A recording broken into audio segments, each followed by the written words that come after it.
Beautiful. Your sprinkler. It's too bad he didn't make the actual sound effects. You would be done with Flight Sim if they did that. See what I mean? What about the other flight sims that have had like UFOs and stuff? You would definitely have to quit if any flight sims had a UFO in it, right? I mean, it's not realistic. I mean, this one has a dragon in it. Somebody made a dragon. That's different. There is a dragon. Why is the dragon okay, but a celebrity? What if it's a celebrity that got their? What if it's a celebrity that happens to have gotten their real life pilot's license? I mean, they actually do. What if they actually do fly a plane? You know? All right, backup pump on.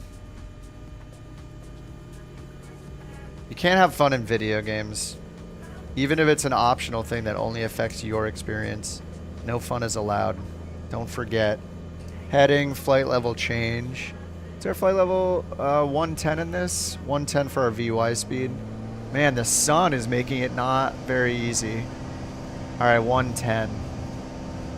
I don't think I have wake turbulence on. Here, let me turn on wake turbulence. I want to see if it's going to cause performance problems like it did here and there when there were lots of us flying.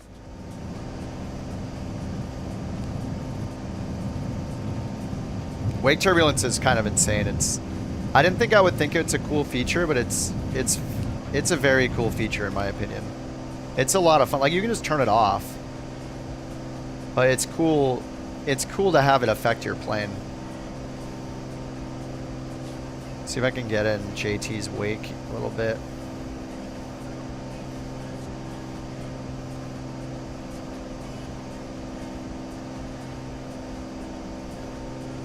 You just read online, sometimes you need to have active the same livery to see it. Oh, is that it? That's so weird. We could try it again in a little bit. John Travolta flies, Andy can dance. Yeah, there you go. Harrison Ford. Yeah, but you're gonna quit. I bet that's a celebrity. You'd have to quit if they added the celebrity. It's only not allowed if they pick something I don't like. Then it's not allowed. Wake turbulence. No, I didn't turn the visual on, just the wake turbulence itself. It's a bad feature if they add something I don't want in there, but if they add something I do want in there, like Harrison Ford or Luke Skywalker, then it's okay. I could agree with that. That makes sense. It's only fun if I'm having fun with it. But if someone else has fun with it, then it's not fun. I think that's the logic that should be applied. Mark Hamill, yeah. But like as the character Luke Skywalker, you know. But yeah. I do have photogrammetry off. Rather than improve the weather? The weather's pretty good. I mean, I want the melting buildings and photogrammetry fixed more than anything. I want multiplayer traffic enabled in career mode, and I want the photogrammetry for all buildings deleted because it almost always looks horrible. Like with it off right now, these buildings are way more generic and plain, but at a glance, everything looks more realistic without photogrammetry because the buildings are melting. That's like one of the ugliest things to look at of the sim. I mean, the weather, the clouds, the turbulence, all the physics that they do, and now including wake turbulence is great. Doesn't X-Plane just use a bunch of tables and it's like at this altitude with this wind you should feel this rocking back and forth? No, it does do like, doesn't it do like the full dynamics? Maybe it's older sims that don't do it. I mean, I do think the turbulence in Flight Sim feels super exaggerated sometimes, but I'm not a real pilot flying over mountains, so I don't know.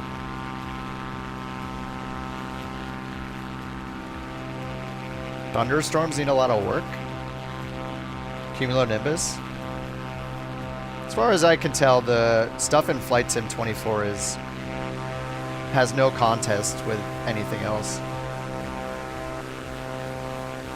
I didn't play the latest build of X-Plane though, but I doubt they drastically increased the cloud quality compared to the build I played. You found crazy displays for the airflow.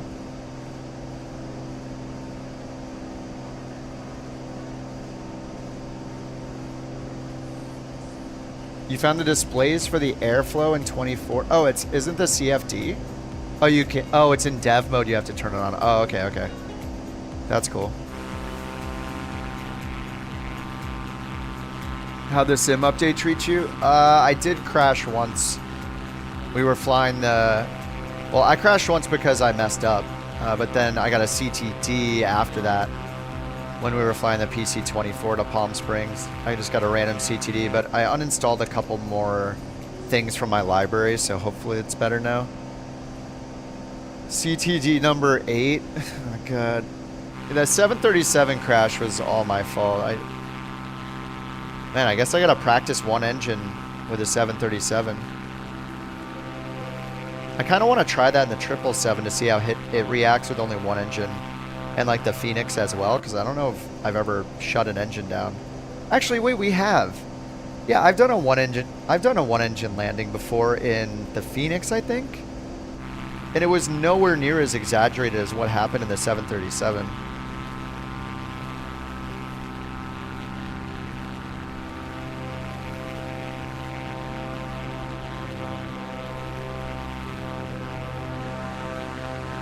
And I'm very happy that they're already letting us do Sim Update 3 beta tomorrow. It's kind of insane. Tomorrow's going to be an interesting day. Of course, it's the one day I have plans. I literally haven't had plans for like 6 months. Maybe 7 months. Like, what's their announcement going to be? Is there some huge reveal they're doing in Sim Update beta, like Sim Update 3 beta? Kesha concert, yeah. And Sim Update 3 beta, wild. Oh, man. Oh, what's wrong with Kesha?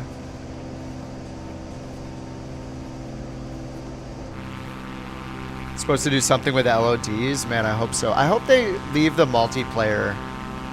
I hope they leave the multiplayer on the same server again. I mean, I think they mainly did that because of the career mode stuff, I would guess. I really hope they keep them combined like they did for Sim Update 1 beta. When you still saw everybody regardless of beta or not was awesome. So I hope we're back to that tomorrow. I should just call out sick. I got a sick day tomorrow.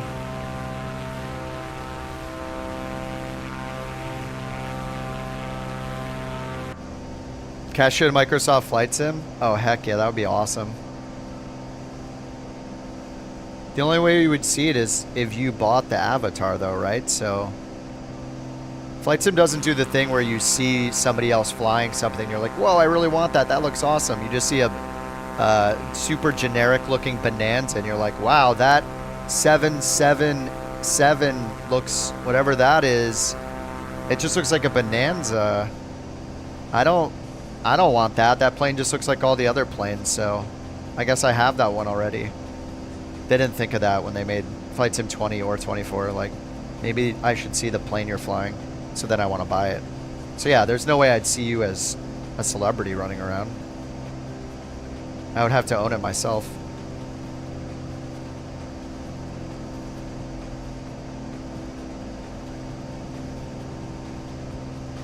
I'm not looking so hot. Thanks. Yeah. Can anybody write me a doctor's note?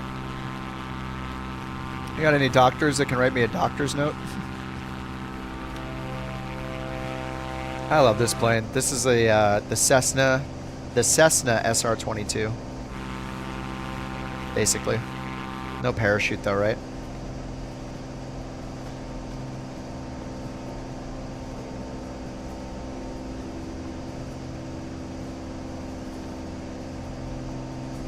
Is this texture good enough for you guys?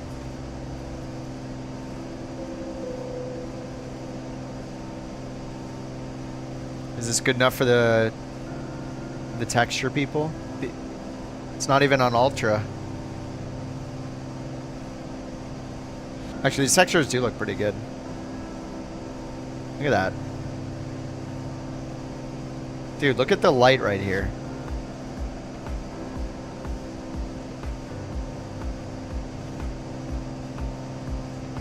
That's crazy.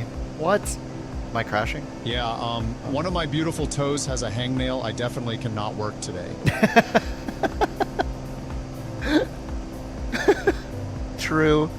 That's a good point. Foot modeling is a difficult business.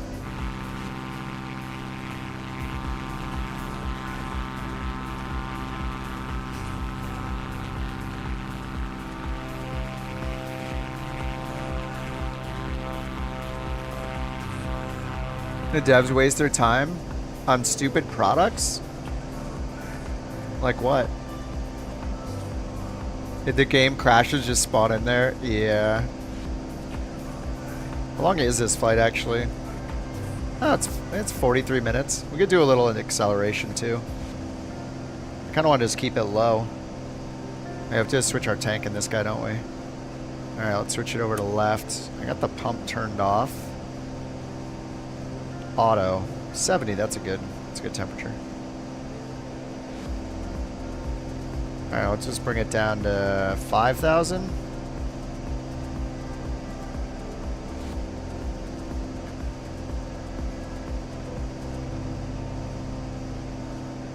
Kind of want to fly down. Making avatars? You know, we're just making stuff up. They're not making paid avatars, right?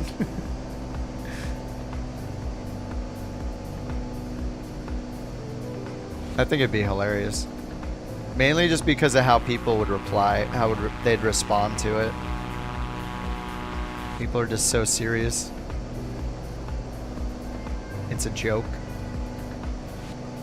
But if they did it, I would laugh about it. As long as you could see the avatars with somebody else using them. Helicopters? I don't know, Brian. I haven't gone through all the release notes extensively or anything. But they're linked at the top of the chat if you want to go look through them. So if you fly a specific helicopter, just do a Control F and, you know, look up that helicopter and see. Or just quick find for helicopters.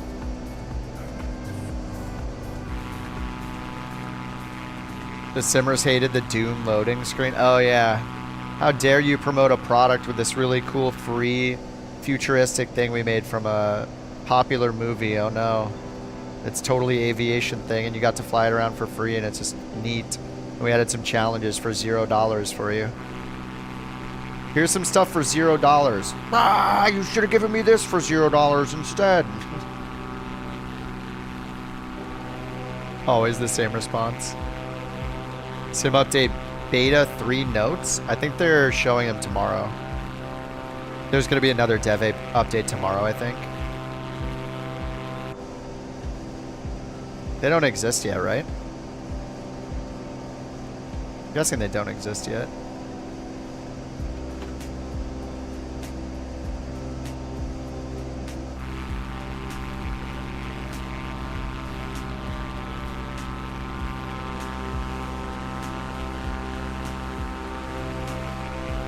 It's in the website, which didn't they say we'll announce it tomorrow or something?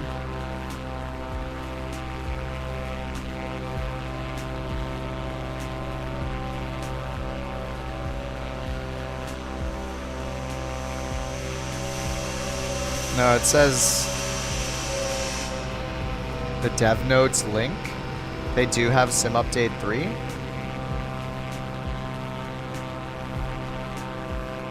It says full details will be shared in tomorrow's announcement. It starts tomorrow. Watch for a new post. Full details will be shared in tomorrow's event. They put it down here? Oh, in the roadmap. Oh yeah, in the roadmap, okay. Blurry ground textures, LOD system too aggressive. Okay, nice. I got you in the slides. Okay, so LOD fixes, right. Ground textures and LOD fixes. Mouse free look axis crosstalk overly sensitive. Microsoft 24 airport and helipad issue tracker. Aircraft external lights barely visible during daytime. One of my kids would go out and make $1 million. So when they put me in a what? home, at least oh, you I'll forgot a have window colon with a bucket. view.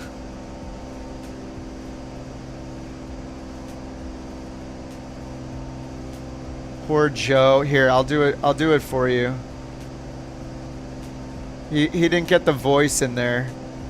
Here, I'll copy and paste it so we can hear it the way you meant it to be heard. You just gotta put a colon after Biden. I was kind of secretly hoping one of my kids would go out and make $1 million. So when they put me in a home, at least I'll have a window with a view. Oh, that's sad. Sounds better when it's in the right voice. The Trump one and the Biden one are hilarious. They're spot on with Monster TTS. Okay, so let's see what else we got here. Patch 3, does that mean Sim Update 3? H125, Airbus display. Oh, there's a bunch here, sorry. Sim Update 3, ATC window, fixes, yeah, because they messed that thing up. Xbox Series X LOD blurred textures. Oh no, not the meows. Global time not progressing at the increased sim rate. So that's interesting. I mean, I don't mind it how it is, but I guess that's fine. That's how it worked in Flight Sim 2020, right? So I guess that's fine. Helicopter search and rescue on you land at unsuitable locations in progress. Sim Update 3. Okay, Sim Update 2 and 3, list of bug avoidance measures in career mode. I don't know what that means. Sim Update 3, artifacts around trees, and everything else in front of clouds. Okay. Assignment and control settings are too big and not readable. I mean, this one with the strange artifacts around trees, hopefully that's that photogrammetry bug where there's like those rock-looking things everywhere. I thought they fixed that before. Choices disappear from ATC window. That's another one. Toby not working at all in Flight Sim 24. Toby can't change curves. Both of the Toby things are in Sim Update 3. Okay, looks like that's it. So yeah, it looks like it's mainly... I guess it's mainly this stuff. The ground textures are blurry. LOD system is too aggressive. I mean, that would be massive if the LOD system and the draw distance was improved. That's the biggest one, I think. And then the external lights barely visible during daytime is great. Yeah, they're like they're just, you can't even see anything. I even have a mod on for the lights, so. Add the approach for ILS 22 Yankee via Nanny. Okay, ILS Yankee 22 Nanny. Alright, I'll just activate it. ILS 22 Nanny. Yeah, keep spamming like that. I'm gonna call your nanny. Alright. I'm just joking. Alright, let's oh, this actually goes into the red now. Oh, maybe not. I remember running this thing just full the whole time. Just full open, full prop, full forward with no issues. Rex, what are you, me flying the Boeing? That's me flying the Boeing earlier, thanks. Thanks for recreating. Except he might survive. That's me flying the Max earlier. I think he's in the Max. Oh no, he's in the F-22. I guess that's an F-22. Don't they have a generic fighter jet yet? I guess not.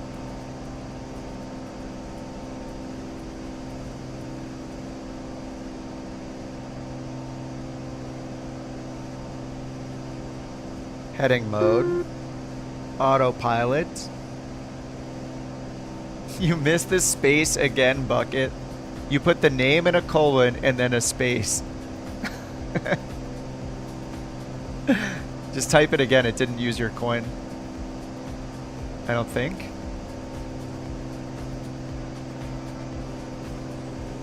Oh, maybe you did use one. Classic Toby. I remember that when that used to be funny, and then Say Intentions got super cringy and bad. That was fun for a few months. For like 6 months, we were having a good time. Alright, then we'll get nav on. 5,000 feet altitude hold.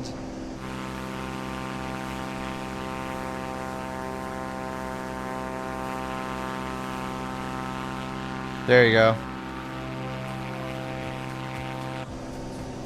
A330 driver's video.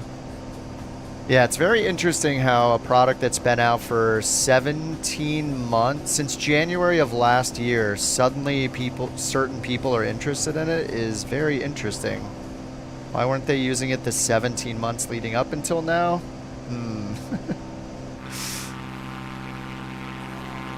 Like, if you have a genuine interest in something that's been out for 17 months, I guess you would probably be using it. Yeah, it's because of a sponsorship. That's exactly why.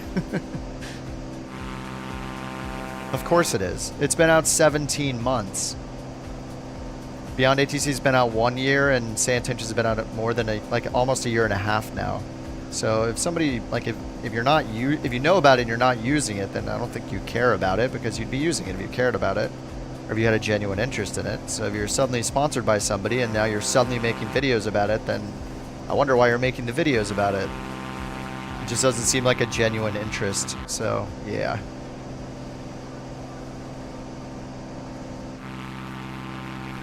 The comment section of the video. I mean, the behavior of that company speaks for itself. I used it the first 6 months it was out, and it was very exciting the first 6 months, until they told me that readback enforcement is not an expected feature of ATC software. And then I didn't use it anymore. And then they added some experimental readback enforcement after saying that it didn't need readback enforcement.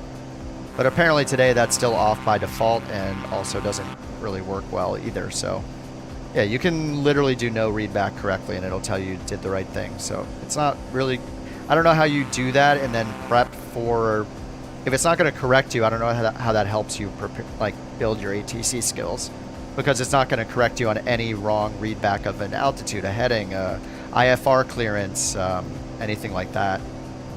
So I don't know how that's a good training tool if you can't make any mistakes.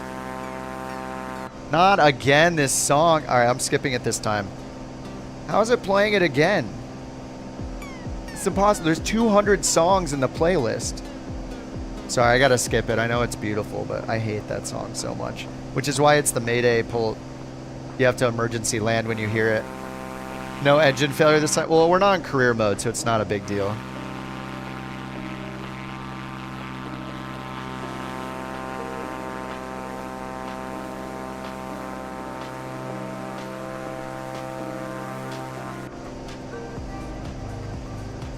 Bucket, do you have any coins left? Maybe that's the problem.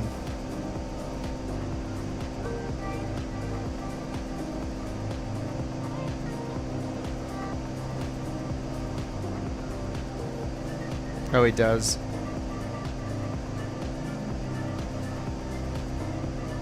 Let me see why it's not working. I'm not sure what's wrong with it.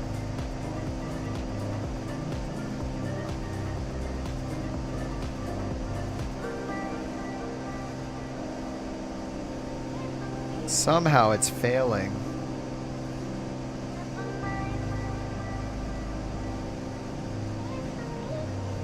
Yeah, it didn't even run the command.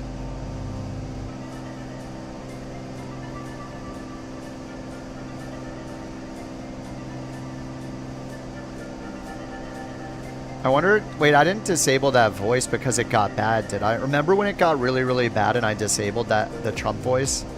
Maybe I disabled it? Let me take a look. It is possible. I remember it got really bad one day. It sounded horrible, so I turned it off so people wouldn't waste their coins on it. Oh no, it is still there. My name is Donald J. Trump, and I approve this message. It is still in there.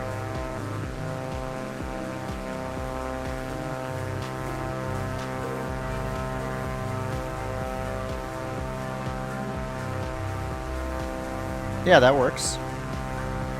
Testing. I am testing it. Yeah, it worked.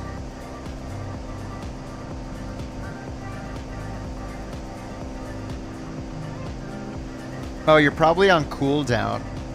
I think that's what's happening is you're on cooldown. Remember JT was spamming too many farts and I had to add the 10-minute cooldown?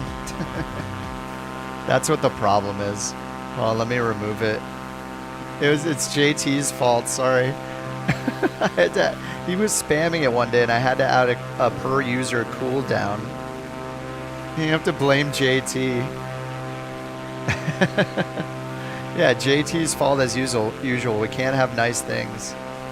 All right, I'll change it to a 1 minute cooldown. All right, sorry about that, Bucket. Yeah, and I didn't put a message to tell you you're on cooldown, so you didn't know. It should work now. Sorry, man. Where am I? I'm just We're flying in NorCal. We're flying near Sacramento. Remove the limit. Yeah, that says JT. That's a great idea, dude. What could happen? What could go wrong? Oh, nice, Rex. I'm sure it looks way cooler if it's actually an F-22. I'm just so scared to install anything that I assume it's just gonna crash the sim again. I assume it's gonna CTD. All right, I'm gonna go to 4x speed. We gotta get there so we can play around with some other stuff. All right, 4x speed, and let's go here and check our altitude. The FAF is 1800. And we're just going ILS Yankee 22 via Nanny. So let's put an 1800 on selected altitude.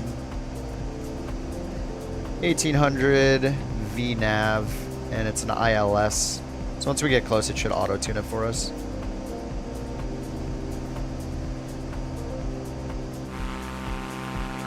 Yeah, I just give myself the coin so I can test.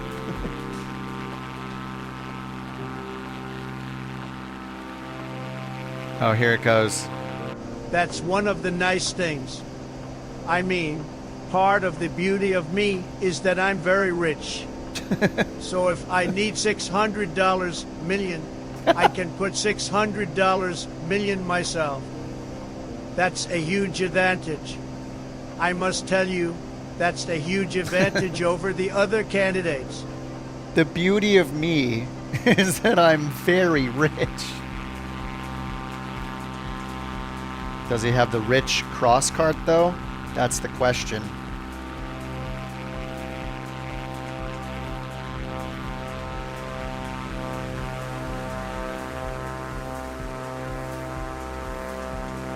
Yeah, Rex. I've just been really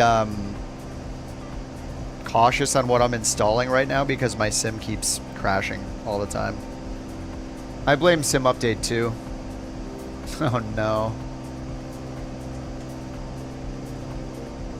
Not my plane.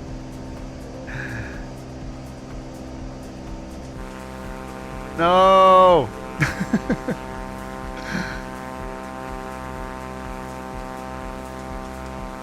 Leave it.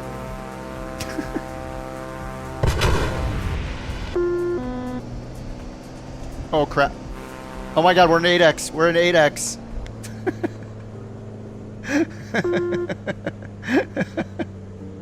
All right, let's get going back.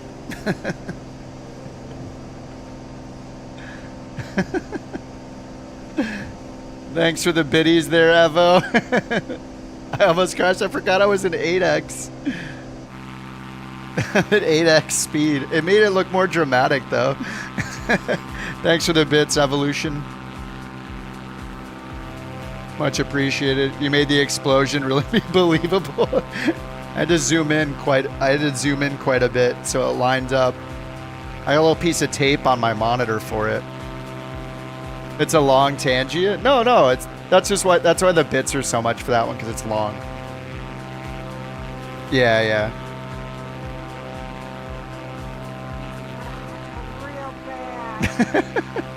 Wait, let me replay that again. You can't hear it. Makes you want a hot dog. Thanks for the bits, Mac. What should we do after this? We can fly to Buckets. We can fly to Buckets. We can go to Philly. What do we want to fly? How far is Philly to KMQS? Need to look that up to know what kind of plane we should fly. Kip is a wonderful pilot. One of the best I've ever seen. Uh-huh. Now he needs our help to pay the insurance premiums to the families of those lost in the tragic 737 crash. Oh, God. I am therefore authorizing a tax cut for Kip to help him through these troubled times. My poor 737. I had 25 million credits, and now I think I have like 5. Dude, I'm so glad I had it insured, though. I forgot that I was in career mode for a second. I was like, yeah, whatever, I'll do it. It'll be fine. I mean, it's an airliner. It's meant to fly on one engine. Just go on the internet and tell lies? Thanks again, Evo. Evo. I should say Evo. I don't know why. Do you say Evo or I mean it's evolution, but do you say would you say Evo or Evo? I don't know. Folsom Prison Blues. I feel like I should have heard of that song, but I don't know what it is offhand. Hot dogs plus mac and cheese. Oh yeah. Yeah, I kind of want a hot dog now. All I have is what do I have? I don't know what I have for dinner. I had some pasta before the stream, so I'm good. 30 minutes? In what kind of plane though? Philly to KMQ guys. 30 minutes in like a Cessna? I think I'm in 4X Rex. We still don't have a little indicator that says what sim rate we're at in the sim, so I don't know.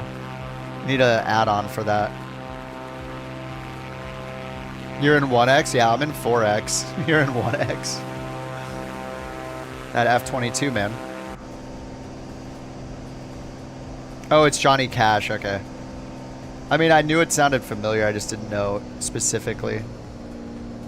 I haven't listened to too much Johnny Cash. All right. Where's our TOD? V-path. We're on it already. Nice.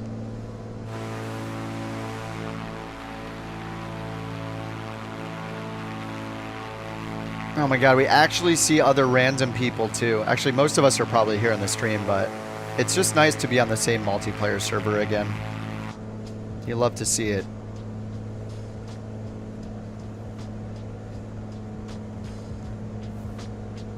What's my favorite country? I don't listen to country at all. Zero. That is probably, I'm probably least likely to listen to country over like any other music. I mean, I like mostly listen to punk, pop punk, death metal. I like catchy stuff nowadays, honestly. Jazz before country, 100%. Yep, most definitely. I mean, jazz is super relaxing. I didn't always think so, but I think I'm appreciating it more that I'm getting older. So, I don't really turn it on, but if it was playing, I would enjoy it, I think. The lake ahead's Folsom Lake. Oh, we got JT ATC? I don't know, JT. It looks kind of like a swimming pool to me. Or a reservoir. I'm messing with you. Obviously. Yes, Old Man Kip. Oh, I have an Old Man Kip emote. Oh, where is it? I don't think I have any emote slots on Twitch, but I probably do on YouTube. I have an Old Man Kip emote that takes my my normal avatar, but it makes an old man version. It's like an old man version of it. It'll become JT's favorite emote, probably. He'll use it to try to make fun of me.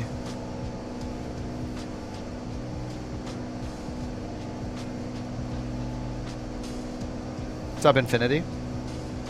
Yeah, it's cool to see others flying around and knowing we don't have to ask each other every day when we're going to fly together what we're going to be on Sim Update 2 or Sim Update 1 or the Sim Update 2 beta. I am so glad that they're doing Sim Update 3 beta tomorrow. Like, it's incredible. It's such good news. I thought you guys were messing with me at first, but it's so good. Sim Update 3 beta right away? Like, heck yeah. You love to see it.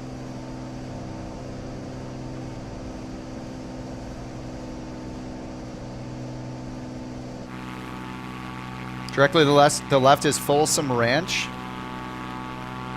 Wait, like over here, this whole area? You wrote a news article on it? As you approach, you'll see Natoma Lake. You won a rowing championship event? Dude, that's awesome, man. Rowing is insanely hard. I mean, I've never done rowing besides like at a gym or something, but pushing major updates the day after the last one is, well, it's a beta track. I mean, you have to opt in for the beta. It'll be fine. They're not pushing it out to. Or do you think like the beta will somehow impact Sim Update 2? I mean, hopefully not. All right, let's just get this out and fly this visually. Got the runway in sight out there. Natoma Lake. Is that this one way over here to the left of the where the runway is? I see another small lake over here. This is Folsom Lake, you said?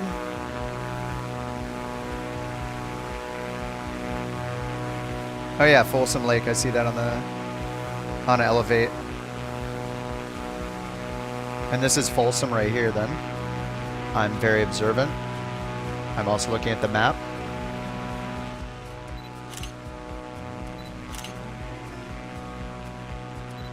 This plane is so underrated. I love this thing. If you like the SR-22, you should try the Corvallis. The Corvallis is cool. It's got the little Swiss cheese air brakes that come out. I mean, it's got a G1000 just like the SR-22, except you don't have to like reach down for like a keypad down here and stuff, which is kind of annoying, the SR-22. And it's got similar performance and sealing and all that. It's a cool plane. The river to my right is Lake Natoma. Oh, the river is the lake?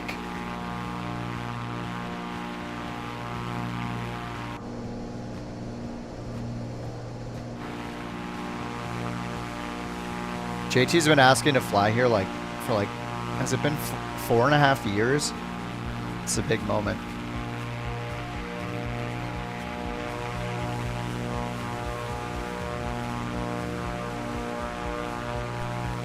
Oh, you race down the lake. Oh, that's technically a lake, not a river. Okay. This whole river is technically a lake? It's been 84 years. It has, it's true. Very big moment. Oh, that is technically a lake. I'm always confused being from LA. I'm confused seeing things like this because I don't understand what that liquid is that's in this river. It's kind of confusing. What is that? Like, we have the LA River. It doesn't look like this. But it's called a lake, yeah. To me, that's not even a river because it's got water in it, so I'm not sure what's going on. If you can't drive a car in it, how is that a river?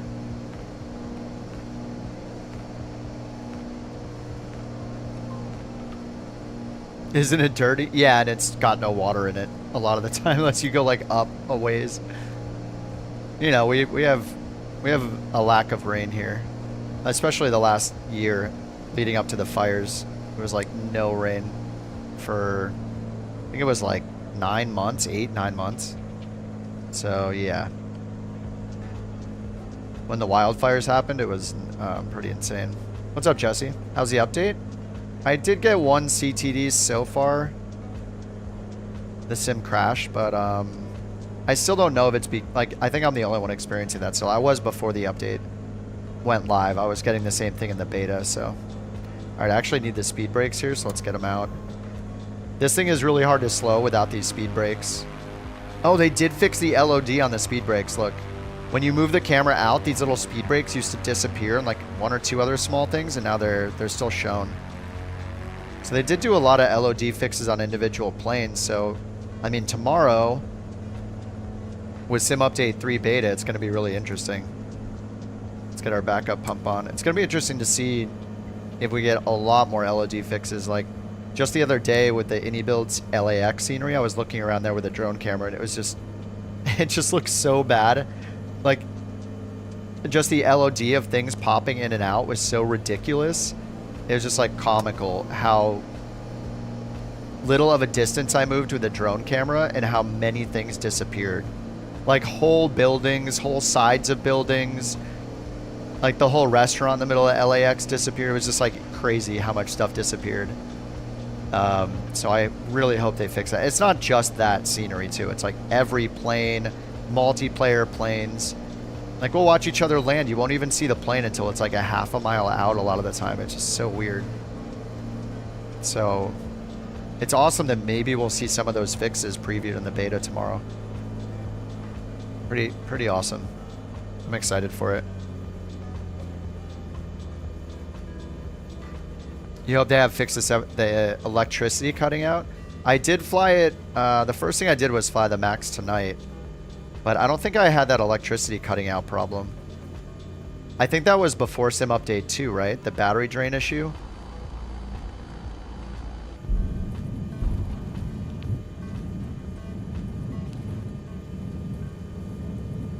Were you did you have that same problem, Evo? Did you have that same problem in Sim Update 2?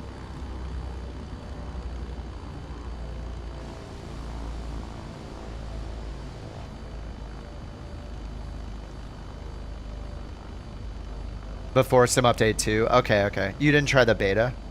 Yeah, the Max 8 did have some problems. I think you had to leave like the APU gen flicked on or something, and if you turned it off, it would drain the batteries to 0 and then shut all the electronics off.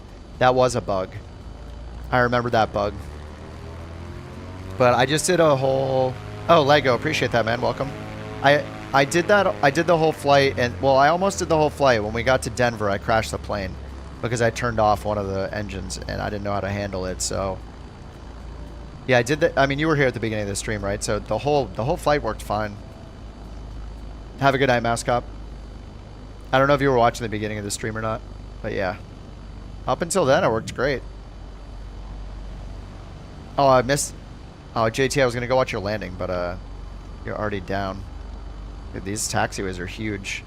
You weren't kidding then that this... Yeah, we can definitely land some big planes here. Like, I can't even see JT's plane. Like, there's a plane right there, and we can't see it. Wait, is he in the air still? Wait, maybe he's in the air still. Oh, he's 0.3 miles away. Okay, okay, he's still in the air. We still can't see the plane. 0.3 miles away. Is it... I never know how to answer the question, is it worth it now? Because I've been playing it since day one, and I haven't played Flight Sim 20 since then. It's been good enough for me to play exclusively since it came out.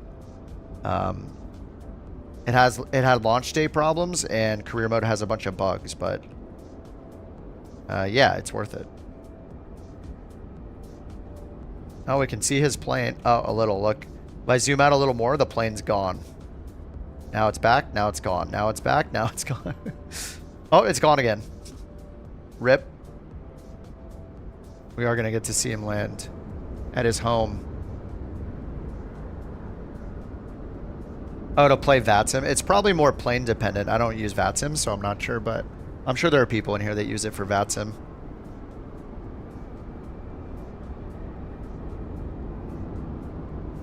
They did do a lot of optimizations in this update that just came out, Lego, so at the top of the chat is the release notes if you want to look through it, but I mean, it's really, really hard to know how anybody's PC or setup is going to react to it, so like the surefire way to know how the performance is unfortunately just to try it. Like, you could get it through Game Pass and try it through there to see how it works for your setup. It's just hard to say. Like, there are people in chat who have been like, I'm running a 2060 Super in 24 and it's fine. And then other people are like, I got a 4070 Ti and it runs like crap.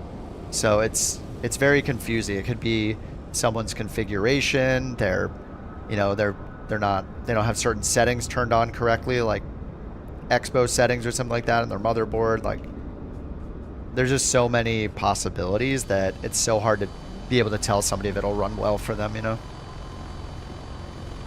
But if you can get Game Pass, PC Game Pass, and like just try it out, see how it runs for you, that's a cheap way to do it. And you get it for a month, or if you've never had Game Pass, there's like a free trial you can get for like $1 for 2 weeks or something. 4070 Ti and it's crap. See, like, if this flight ran well for you, then it might be that you have really, like, you're in a small plane. It might be that when you fly airliners, your settings are too high for airliner stuff at big airports. But here we're at a small, like, regional airport with GA planes loaded in. So it's probably just that your settings are too high for airliners, but not too high for a smaller, simpler plane, you know. Payware airports. Yeah, all that stuff adds up.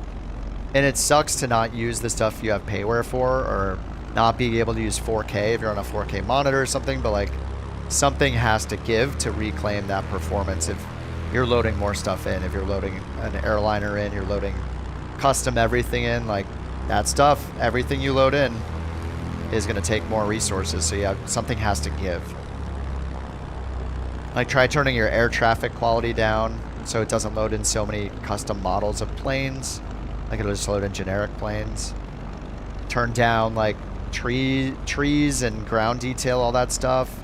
Turn the dynamic setting on so it will cut your TLOD in half to reach a target frame rate. I use that and it's awesome. Dude, the city of Folsom looked pretty good flying by. I don't even have photogrammetry on.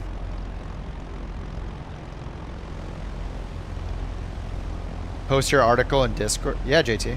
If you, I mean, yeah, it's up to you. It's a public article, right? I mean, yeah, you can post it. It's just up to you. Like, I assume it'll have your name and stuff on it, so.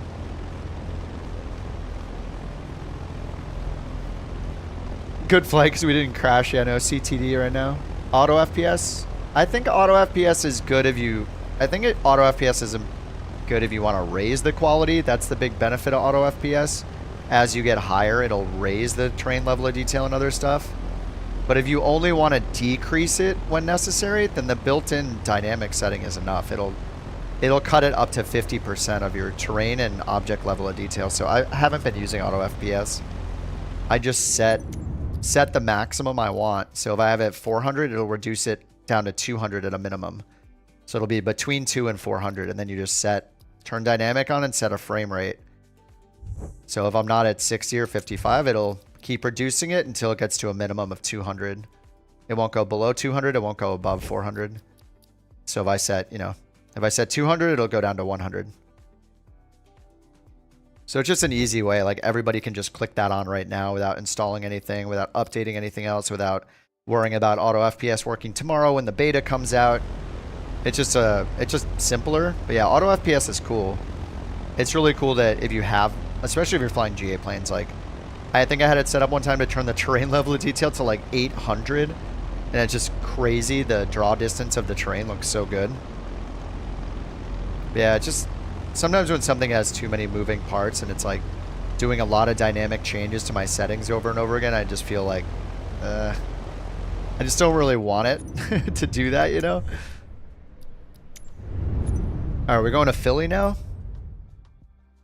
Hey Bucket, did you say how long you said it was 30 minutes. Is that in a small plane?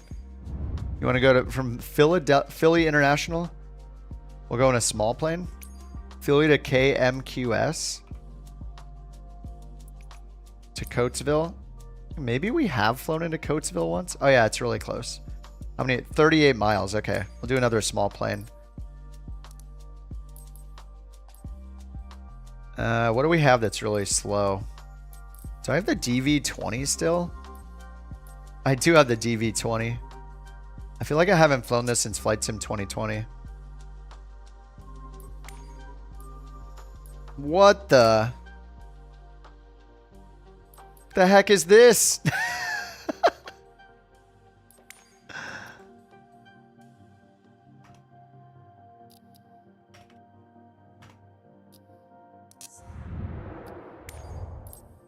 I can't use that livery. It's too ridiculous.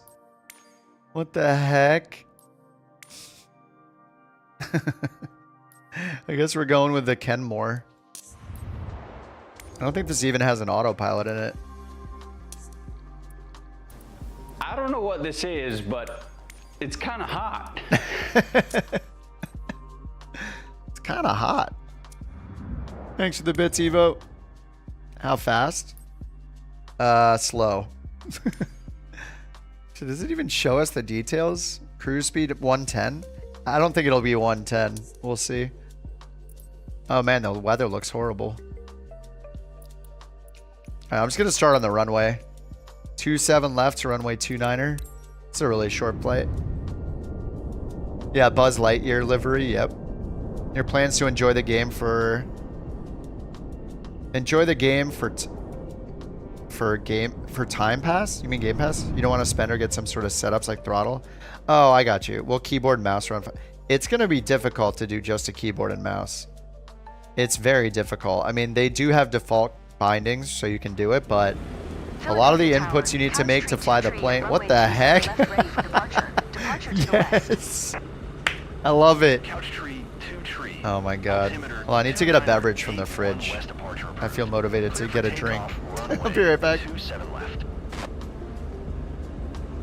Cleared for takeoff, runway 27 left. Couch tree 2 tree.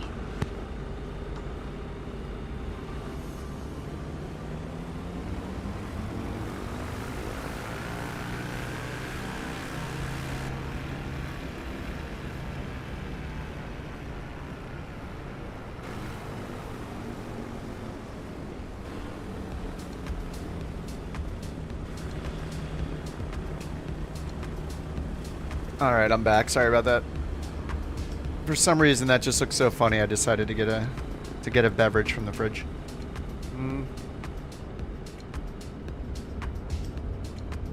Where are we going? We're flying to Coatville. This is where Bucket's on the Twitch stream. He wanted to fly here. He's been begging to fly here for a while, and I've been a jerk and haven't done it, so. Alright, we're in. Let's go. Oh yeah, parking brake.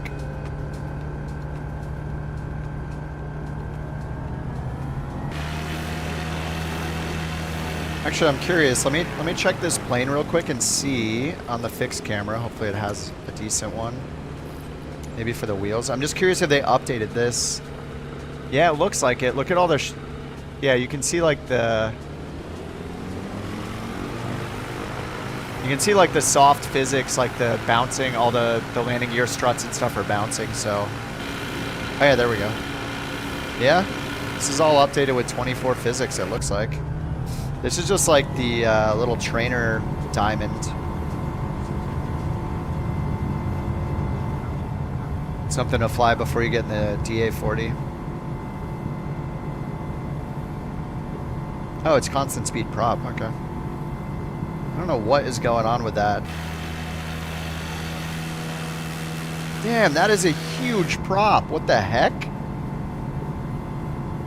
Is it that big? What the heck? This thing is... You think I should fly a turboprop airliner? Yo, you mean like the Saab? Dude, look at the size of the prop on this thing. Holy crap. I'm surprised it's not a tail dragger. Look how low that thing gets to the nose wheel. Oh, airport code. Sorry about that. Let's have a... we're doing... Sorry, it's KPHL. Yeah, sorry, I didn't even tell you guys that I suck. I didn't even tell you guys. Sorry about that. Hold on, let me... It's Philly. KPHL to KMQS. KMQS. Let me just type it in the chat, and then let me update the top right. Sorry about that. I'm off my game.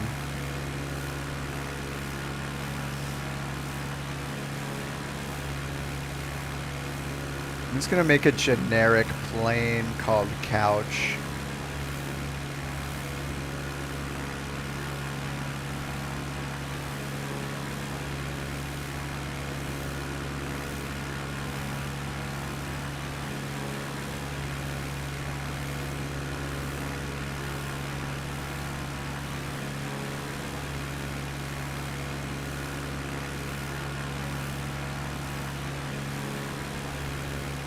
Okay, this is going to be the Couch F-22.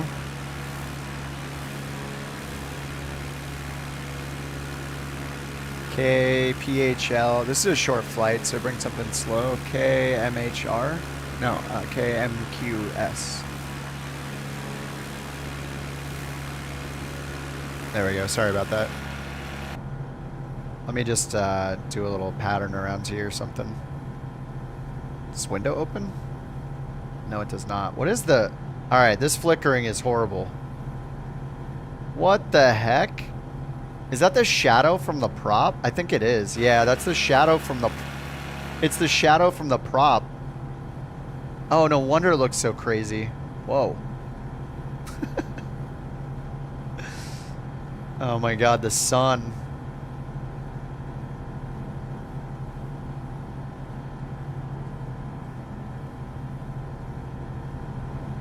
Yeah, the time of day I picked was the bad idea. There, this is... I don't like to fly in third-person mode, but it might be necessary right now. Why is it so it's just the weather, I think. Look, it's just hazy outside. Sorry, I'll do a loop or two around so you guys can load in if you want to fly there. This is I-95. We need a different flight plan? Why is that? We're just going direct, right? This is the I-95 right here. I could make the weather better, but it's fun. It's fun flying in live weather. Yeah, I don't think I've flown this plane since like 2020 came out. It's been a while. I think this might be in the deluxe edition. Okay, they didn't implement the circuit breakers.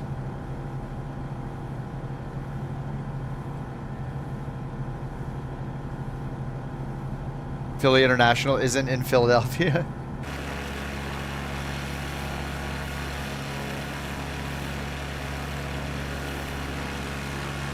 This thing's just a glider with a prop on it. Yeah, we are up at 105 knots. Up to 105 knots. Get away from this haze. Euro Truck Sim? Nice. Alright, Lego. Have a good one, dude. We'll see you around.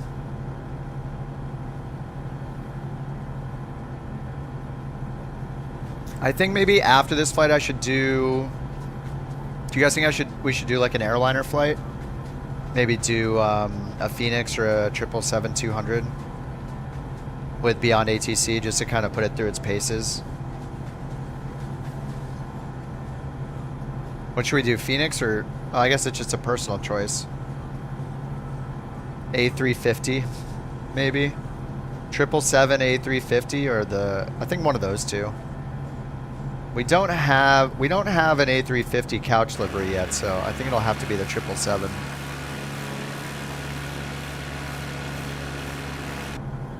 I have not tried the latest A350 update. It was like a hot fix, right? I think I did version 109.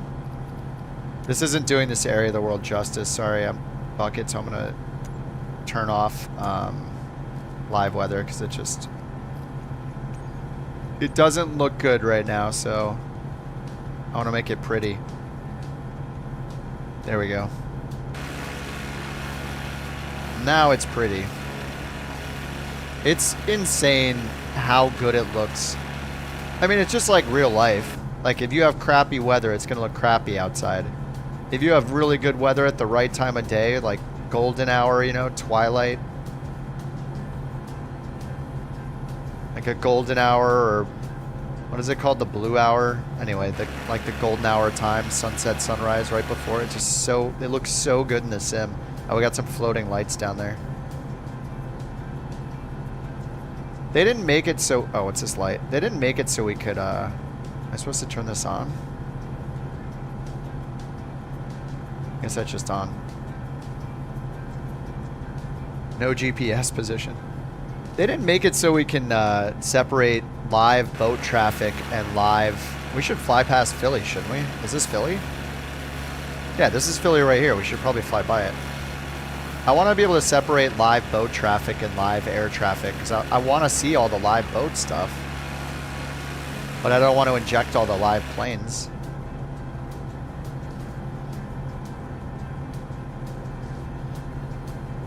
Manifold pressure. I assume we want it around 25. I don't know. I feel like most planes you do that, but I don't know about this one. This is with a photogrammetry off.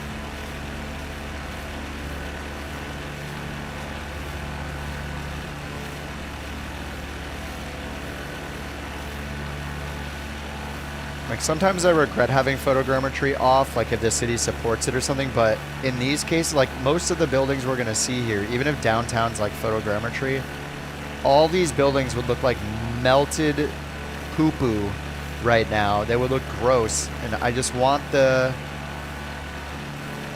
see the just super plain looking buildings just so it looks okay at a distance. And it does look fine. And I like how the buildings look in X-Plane too, because they're just simple and they look, you know, they might look basic in a way, but at a distance they look crisp, you know? When you get right on them, you're like, oh my god, look how boring these little buildings look. But I mean, at the distance like this, it makes them look crisp because they're so simple. So I think I prefer it in general. I really hope we can do like, it's probably all together though, but I hope someday we can turn off photogrammetry city data and turn on photogrammetry terrain data. Or just don't use photogrammetry for any building that's like small. Just only ones where there's photogrammetry data for the city buildings. And then, you know, Sim Update 3 beta. We did look through the slides. If you look at the latest the latest developer update blog post, scroll down and look at the images that are there, like the slide deck basically that shows the tables of requested features. But it seems like the main thing is going to be LOD. Like level of detail of scenery and hopefully airplanes. That's the thing I'm most looking forward to from what we read for that list is LOD fixes. So when things aren't popping in and out, like just based on your camera zoom or how close you are, that only the things really far away are affected. And the roads here look decent too.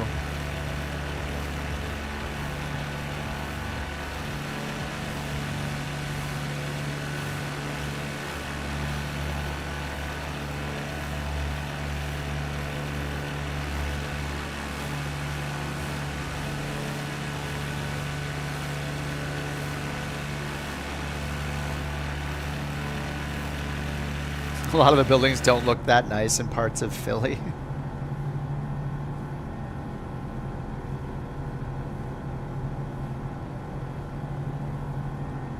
I mean, I live in LA. I know what crappy buildings look like. There's so many just like the stereotypical like LA corner stores and stuff with all the like super boxy rectangular apartment buildings around them and stuff.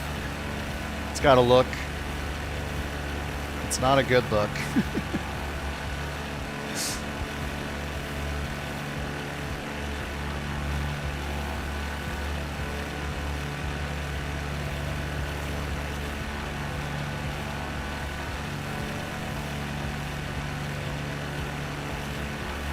Are we landing right over here? Oh, no. I am going the wrong way.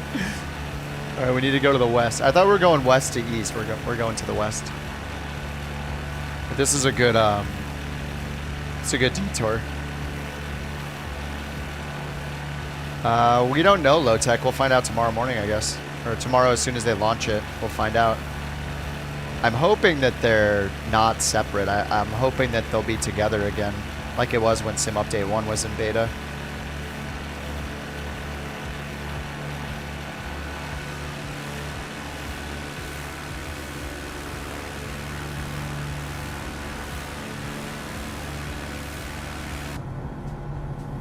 Delaware to Chester County? Okay.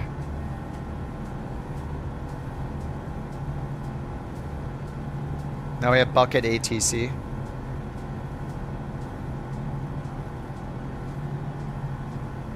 After we get through Philly County, which is just Philadelphia. Alright, I'm going to turn out to the west.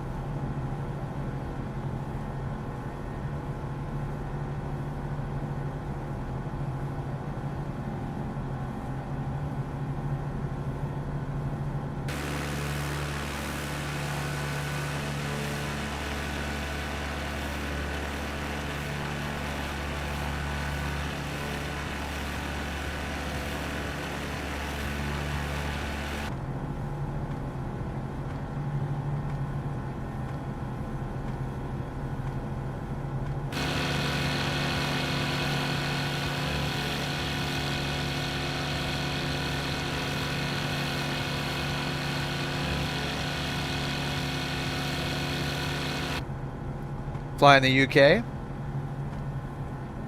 I'm down. We could do our airline flight in the UK if you want. Just give me the airport codes. See how different the landscapes and streets and cities are? Oh, yeah.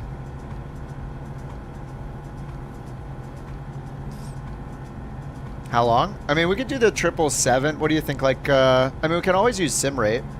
I'll probably be on like 2 more hours, so we could do like an hour and a half, 2 hour flight if it's in real time. But we can always accelerate if it's more than that. As long as the airports accommodate like a 777 or whatever people are flying. We can accommodate some heavies. Even if we can, even if it can, it'll be funny. We can land wherever, you know?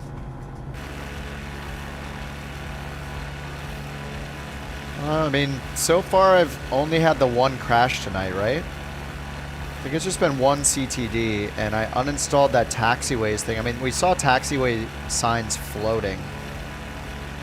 So...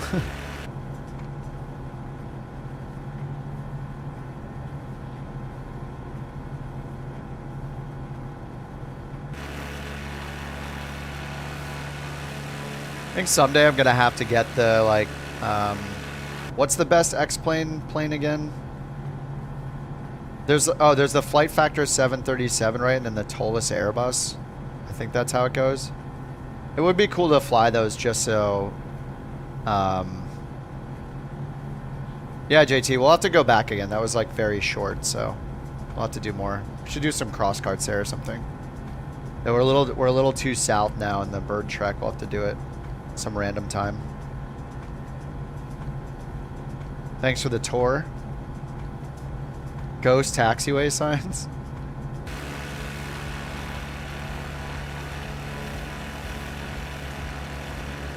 Like if we had X-plane roads and X-plane city lighting and just how simple, like the simple buildings in X-plane look better. I mean, actually the airports in X-plane look better too. Like maybe not the ones we have like custom scenery from or like Microsoft has handcrafted, of course, but just in general, the small airports you go to just look better. Like they all look handcrafted because I think they are, right? Like even the tiniest random airport you pick looks way better in X-plane than it does in Flight Sim. But there's just too many things that Flight Sim is better at, like not just graphics wise, just like the number of planes you get, how good the default planes are. There's just such a huge selection, like VFR. Like once you get away from the cities in X-plane, it does not look good. And Microsoft put so much time into making the VFR stuff look good. Just like the terrain, the mountains, the terrain detail that they get from like governments or whatever they're doing. And with photogrammetry off, it gives X-plane a run for its money in areas like this. Like this looks pretty good. The lights look great. They don't have like, the roads really mess it up though. Like just having the satellite roads, it doesn't look great. Proper 747. Who's making a 747? Is PMDG making the 747? They are, right? I always forget like who's said they're gonna make what. What's up, Gino? PMDG is? Yeah, okay. I can't wait to get the 737s. I mean, I know a lot of people, I mean, people on Reddit are angry about everything. So it's not really, it's not really a point, but it's not really something worth mentioning. But despite all the anger people have about the 777-200, holy crap, dude, that plane is so good. The performance in that plane is incredible. It looks great. It doesn't have like 100% the best textures you've ever seen, but man, the performance is incredible. It's really fun to fly. Like I haven't, like the 350 came out, it was like, oh yeah, this thing needs tons of it needs tons of what's it called, patches. Like the 350 needed a lot of work. It's come a long way and it's gotten good. PMDG puts the plane out and it's like great, right? Instantly good. I think I had one WASM crash, maybe two in the first few days, and then they patched it already to fix some of them. It just seems to be like something that's gonna plague all the developers, you know.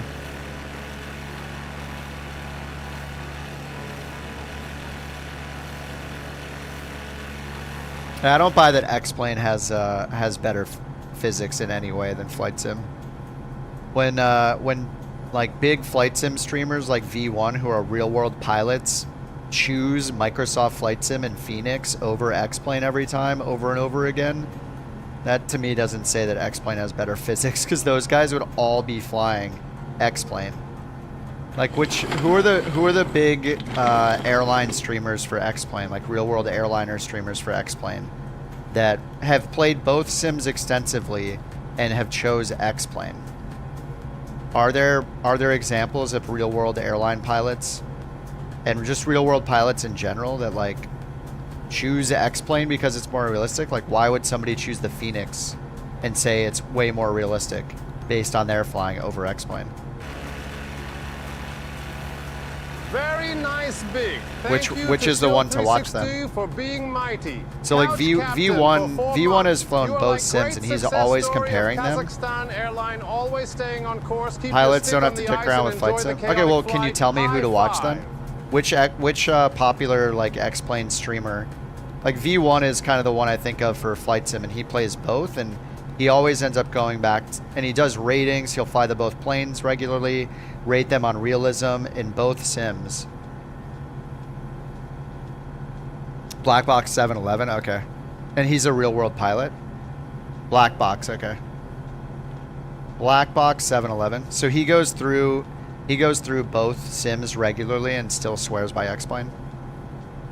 Does both sims. Okay, cool.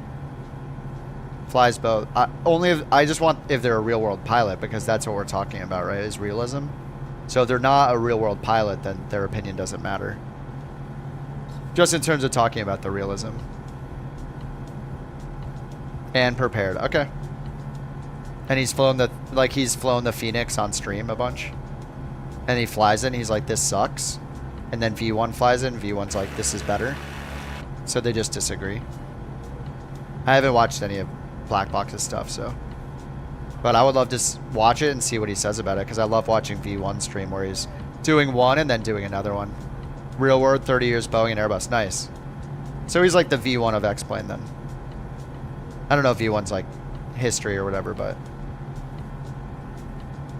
watching him do those like extensive streams where he's comparing them back to back and rating them and doing the exact same flight with the exact same weather conditions and all that. A lot of real world pilots would say it's pretty real. Yeah, I think it's just like tribalism stuff, you know, where you won't say anything good about the other sim because you prefer a couple other things in the other sim. So that's what I'm getting at is it a significantly huge difference that they think it is between the two? Or is it a minor difference from the real world pilots? I have good and bad things to say about both sims. So generally when I hear things like that, I just assume that it's somebody who has not put time into the other sim and they can't give it an objective comparison themselves. So they just say things that they try to insult one sim over the other, as opposed to saying, I like these things, I don't like these things, which is a more constructive way to talk about the sims.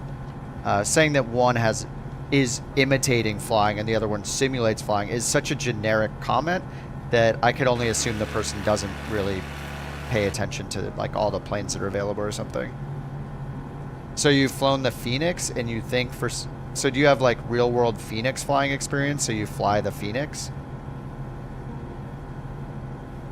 It's just one of those things where like if somebody is 100% one sim instead of like a 70-30 or 80-20 balance between the two, and all their comments make it sound like it's all or nothing, then they're not worth talking to about it, because they clearly have an extreme position on it for some reason, instead of comparing one plane to another, comparing 20 to 24 to, you know, X-Plane 11 to X-Plane 12. And just when you take an extreme position, there's really not a point in talking about it. Specifics are what make the sims different, right? Like, I can recognize that the road detail in Flight Sim sucks compared to X-Plane. I can recognize that the lighting model and the clouds are better in Flight Sim over X-Plane. I can recognize that the draw distance is better in X-Plane over Flight Sim. All the default planes that I've flown in Flight Sim are way better feeling and more thorough in terms of their feature set and stuff than the ones in X-Plane, which feel like you have like a dozen or two planes to fly, and that's it. So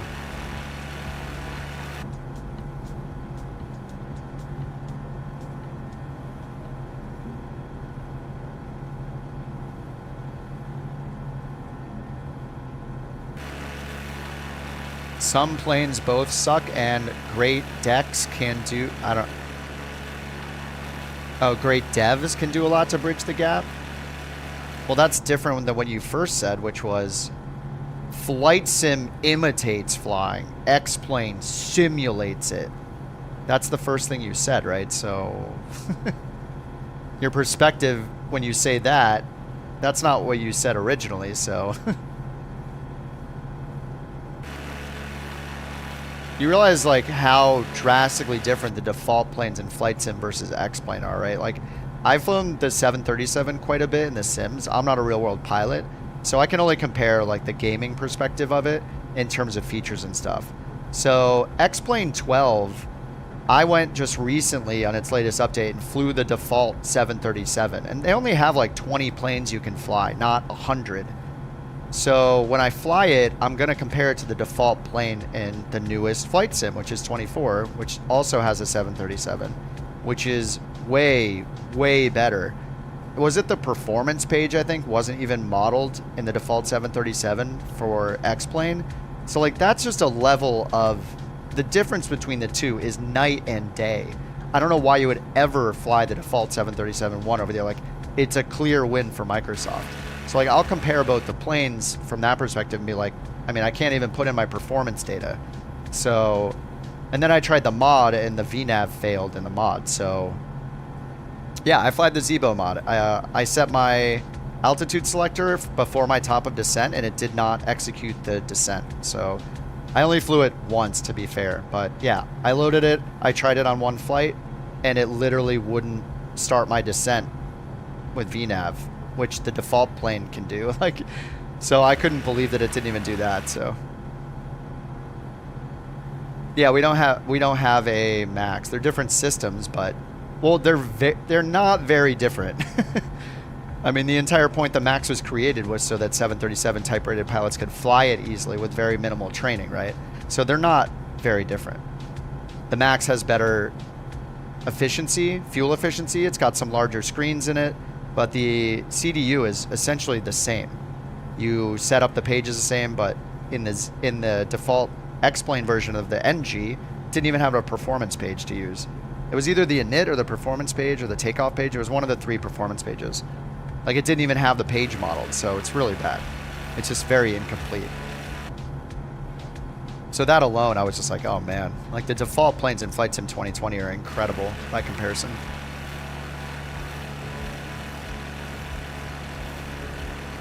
For training X-plane? And with what avionics, though? Like, X-plane has an old G1000 system that is very limited. Microsoft Flight Sim has recently redone Garmin G1000 NXI, G3000, and G5000. X-planes is from like 15 years ago.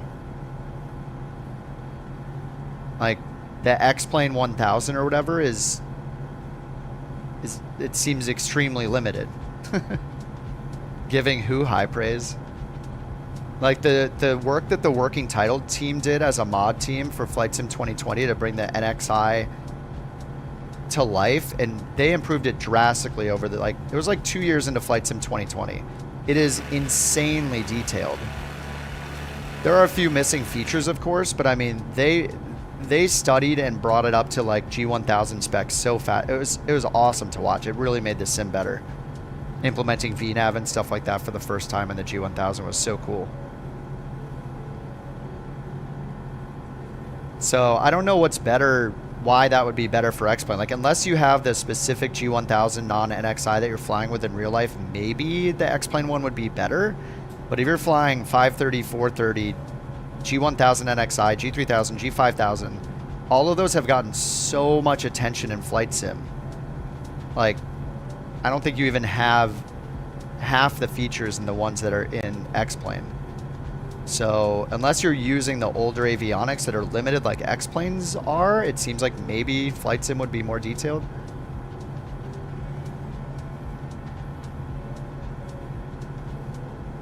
This, I'm not even talking about the scenery right now though. Like, I'm just talking about the avionics.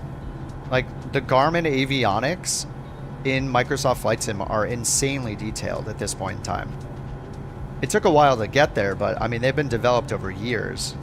The team that developed them as mods first, they got hired by Microsoft to work on them and then update the 530, the 430, the other Garmin avionics, and now they did the Honeywell ones.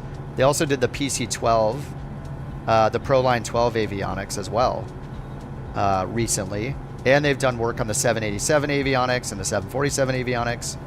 That same team. So it's like, what kind of progress has been made in avionics for GA flying in X-Plane?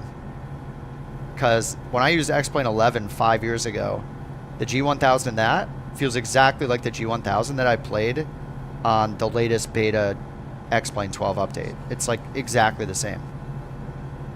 There's no NXI. There didn't seem to be any updates to it. So like, what? Why would I use the old stuff?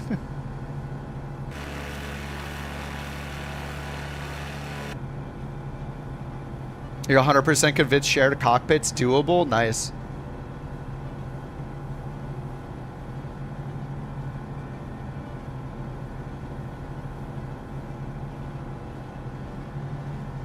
Oh, sorry, Dubs. I didn't see you asked if A330 driver counted. As a real-world pilot, yeah. I don't know that he does the comparison of X-Plane versus Microsoft, though. Like, that's something that V1 has done a few times that I've watched, and it's awesome to watch it.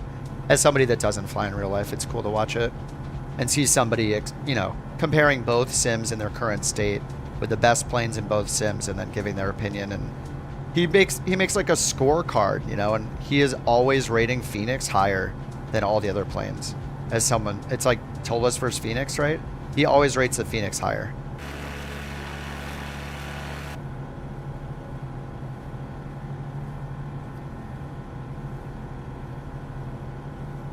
All right, I got a teardrop entry. Oh, it looks like it's just right in front of me.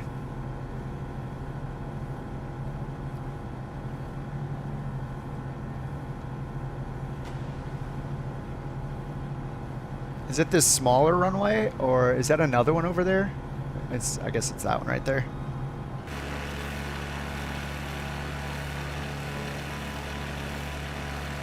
Yeah, X-Plane doesn't have the resources to pace the development of 24, right? Or 20 when it came out. When it came out at first, like 2020 was pretty rough for really like the first year or two was pretty rough.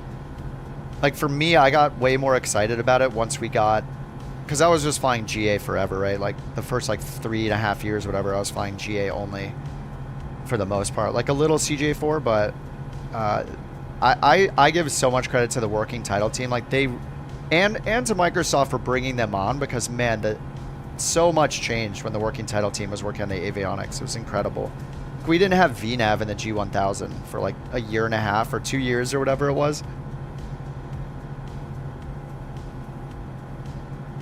They just did such an incredible job that Microsoft like hired them to work on all the other avionics.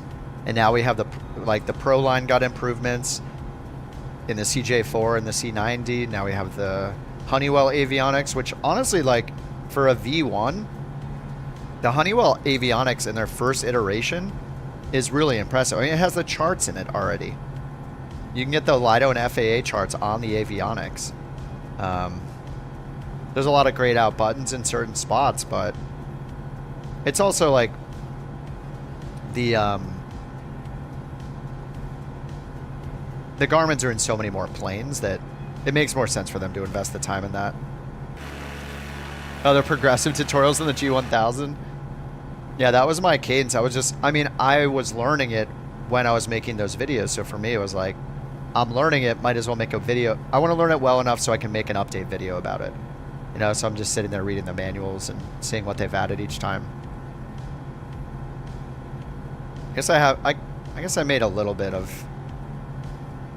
like just the PC12 tutorial so far for the Honeywell stuff, but I was just so excited about the Garmin stuff at the time.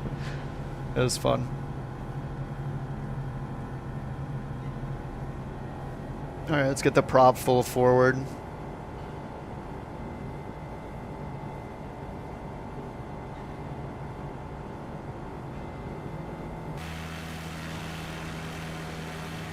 Chester County Airport. Oh, it was built in 1928. This is Chester County. I was excited about being able to do VNAV. Yeah. Dude, I was so excited about VNAV because you couldn't do it in X-Plane either. I was playing X-Plane 11 before Flight Sim 20 came out. Actually, could you?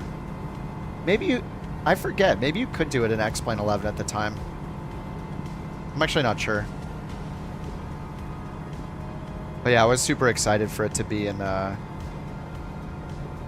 2020. Oh, there's a mine over there.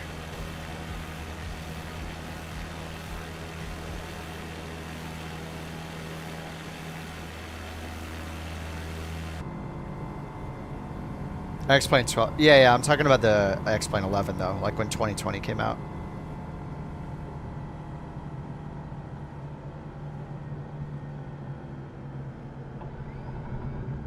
Yeah, I don't know if X-Plane 11 could, but I think that's what contributed to my excitement of it being in 2020.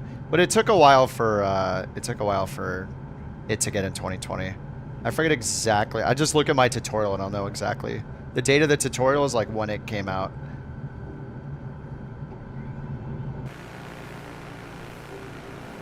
Dude, the width of these wings, man, or the length of them.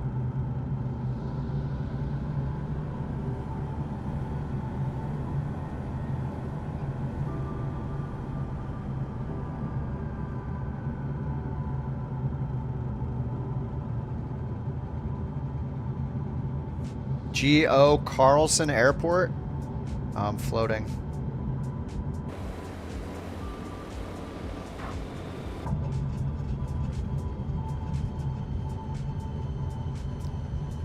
London to, where's PF?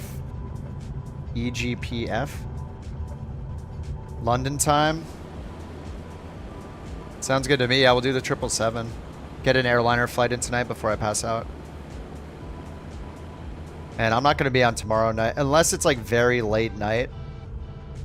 But I'll probably see if I can get the beta installed before I leave for the night. And then I'll at least be on Saturday, but by the time I get back home, maybe I'll do a quick stream.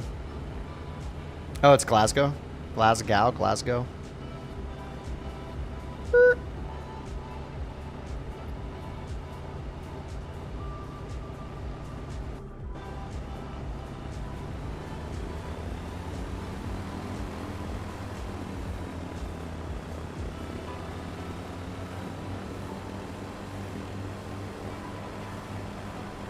I'm gonna see what the live weather looks like now. I just had it on a preset. Ooh. Damn. Good thing I used the preset.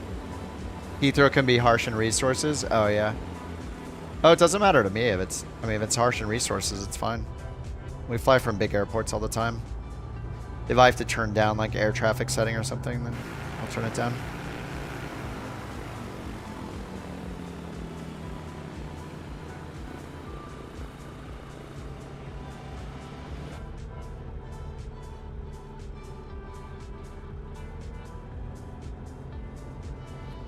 Oh, you got the PC-24?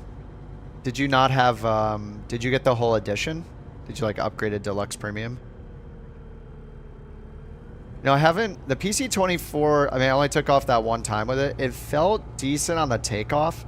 I remember back when I was flying it originally when 24 came out and I was flying it in career mode, it felt like super heavy. So I wonder if they fixed that. Oh, you got it from the marketplace? Yeah, I feel like the Longitude is probably like the must-have. And then the PC-24. I mean, it seems like they made improvements, so. Does still feel heavy?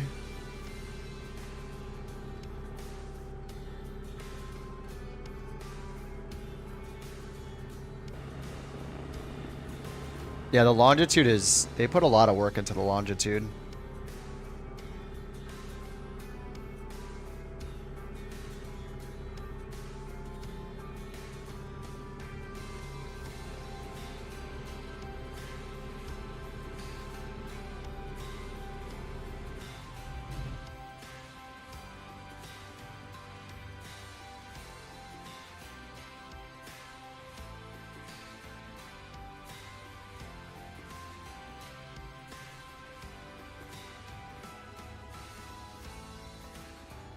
The UK is 539 miles in length. I did not know that. Where are we going next? We're gonna do an airline flight with and turn on ATC and stuff. We're gonna do. It's London to Glasgow. And I'll just do the 777.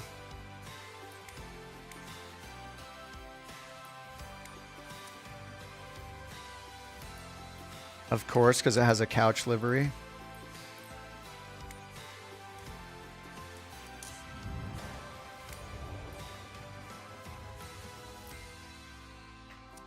Yeah, the last flight's cool. That's a cool spot. I mean, it was cool flying around Philly. I haven't been there for a while either. Had to take a little detour. 777 EGLL EGPF.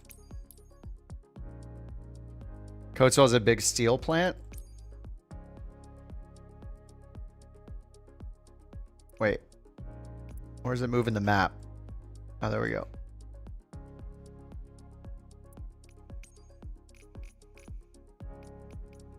All right, I'm going to go gate. I'll do the bottom one here, 248. And we can do live time.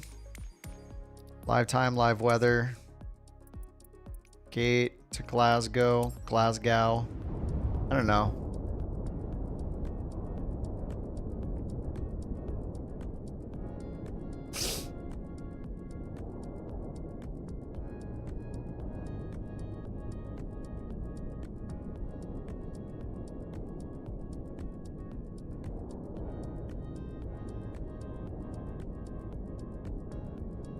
And let me get... Oh, I had Beyond ATC running already.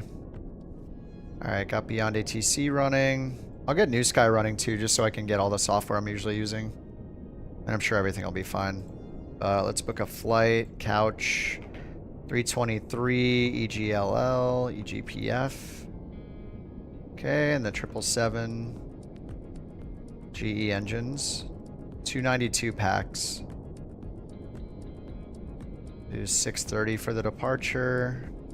This is the first time I'm loading the 777, so it's going to take a bit for it to initialize it. After that, it's fine, but... Oh, it's only an hour. Nice.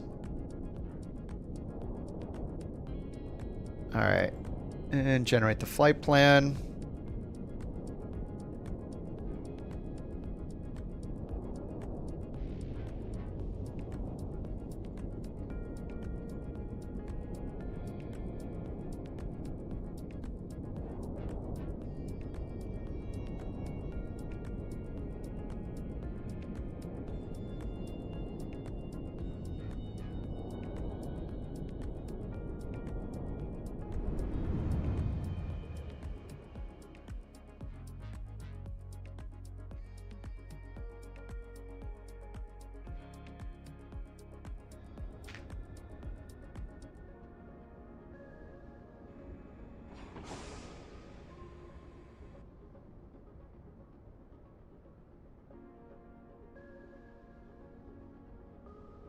All right, let me grab the route here. Oh, I can't copy it from Elevate. All right. Oh, yeah. I have frame gen turned off.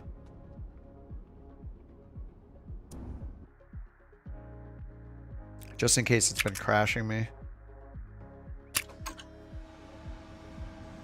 Oh, right. I have to set this up real quick. Sorry. Okay, setup, startup state is going to be cold dark GPU. Load cold dark GPU. Actually, let me do the menu settings first. Setup, aircraft equipment. Try to go through this fast.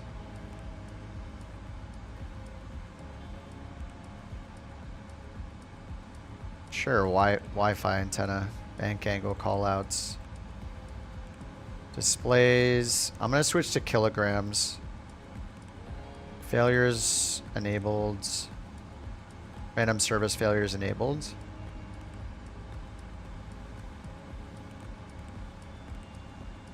Thrust lever position shown. Can't change it ever when autopilot's on. Save fluids on exit.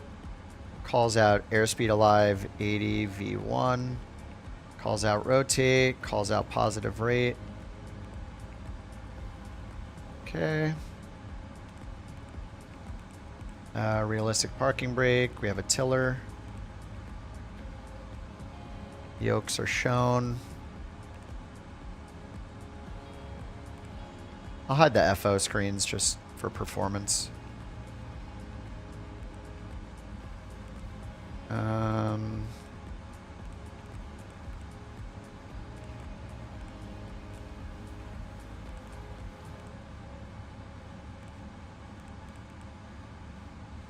Where's the call out for altitude call outs? There we go. Call out 50, 40, 30, 20, 10, 5. Whaler, 2 presses for autopilot disconnect. Crew alert is monitor on. Okay.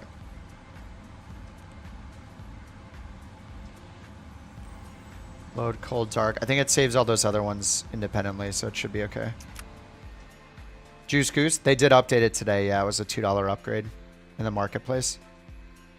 They give it for, was it $2 out of the marketplace too, I think? I think it was. Oh yeah, the frames are feeling it. I mean, it's probably loading in a bunch of stuff still. Yeah, $2 outside of the marketplace, yeah. Leon, there's a million things that are in the release notes, so I got them linked in the chat if you want to click and scroll. But I mean, there's a lot of bug fixes. There's if you play career mode, they added filters to the world map. There's a couple third-party planes have shown up in career mode for some very limited types of missions, but it's good that we're seeing the first third-party planes being compatible. The EFB has a lot of updates here if you use this to have better flight planning in it, and like this split screen format. They improve like the weather section of the EFB, so it updates more often. You can update it manually. It'll find the nearest METAR. If the plane if the airport you're flying to does not have its own weather, it'll look for the nearest one. And we got like Lido charts now have dark mode, which is pretty nice. So you can click that up here, and they look pretty awesome. But yeah, there's a huge list. Like so many planes got fixes and updates, and yeah, there's just too many to name. But I got it linked in the top of the chat if you want to go look through it when you have time. Okay, let's go over here. Let me get Beyond ATC going. Get our ATC on, traffic injection on. Yeah, the dark mode Lido charts look awesome.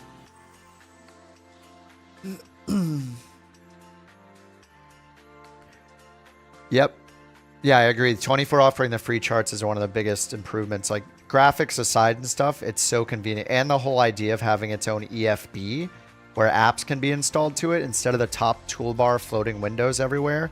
It's actually like more realistic that way. You know, it mimics having your iPad with you as a pilot or an EFB with you as a pilot. So that you can add apps to this is awesome. Like you'll go into your SimBrief app, you know, get your flight plan from here, switch to your other app. Like you can install your Navigraph app. It was a great idea. I think the EFB is great, especially in the planes where it mounts the EFB. So you're actually like using the same EFB is nice. A lot of the third-party planes have their own custom one. I think it'd be ideal for... It would be really nice if eventually we just had the Flight Sim 24 EFB and all the plane makers used it. Because, like, yeah, it's just nice you have one. You literally pick it up. But the 777 having the remounting points, like over here, holding it, mounting it up here. It's nice that you can move it around in this plane.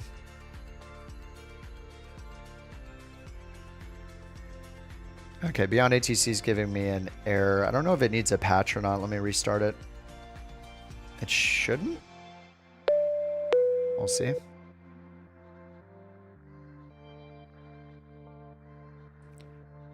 Can you substitute SimBrief for the 24 EFB? For the route you can, but for all the other performance information you get, SimBrief is better because it's going to give you...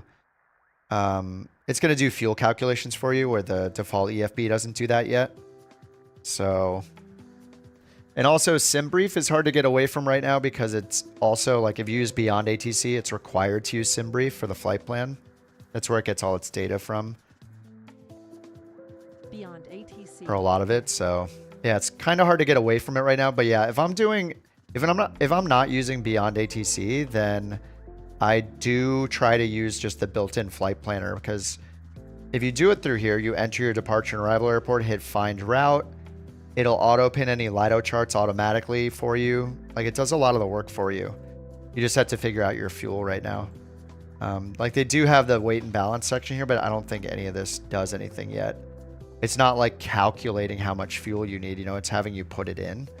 So if they turn this section into like a weight and balance and fuel thing, like calculator that SimBrief has, like those kind of calculations, then, you know, even less of a reason to use SimBrief, but SimBrief is free, so.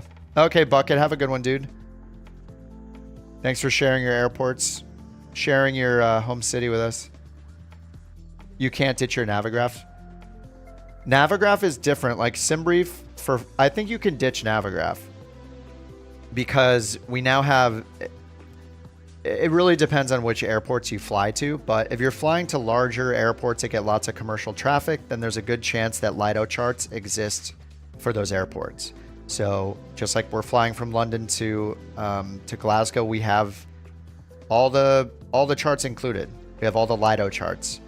If you're flying in the US, then you have a combination of Lido and FAA charts available just right within the tablet. So that's really nice. Navigraph gives you Jeppesen charts though, which is yet another chart provider, and having a consistent format throughout the world is like an awesome thing about the Jeppesen charts. You don't have to learn 2 different formats or 3 different formats or whatever.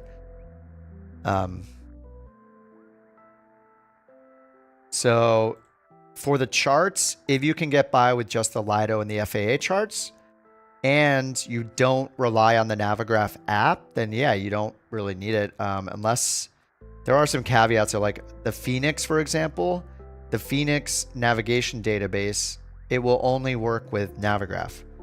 You can, if you try to fly the Phoenix without Navigraph, you won't have a database in your in your MCDU, in your FMS. So you kind of have to have it. It is kind of it's tied into the Phoenix, and I think also the PMDG planes. I'm not sure. I'm not 100% sure. But I think at least the Phoenix requires the Navigraph AirAct database to use it. So there are some exceptions, unfortunately, where you still need Navigraph. Yeah, if Phoenix drops a requirement for Navigraph, it'd be great, but that's the one problem. But then, you know, you could just pay for Navigraph's AirAct data and not pay for the Charts app, right?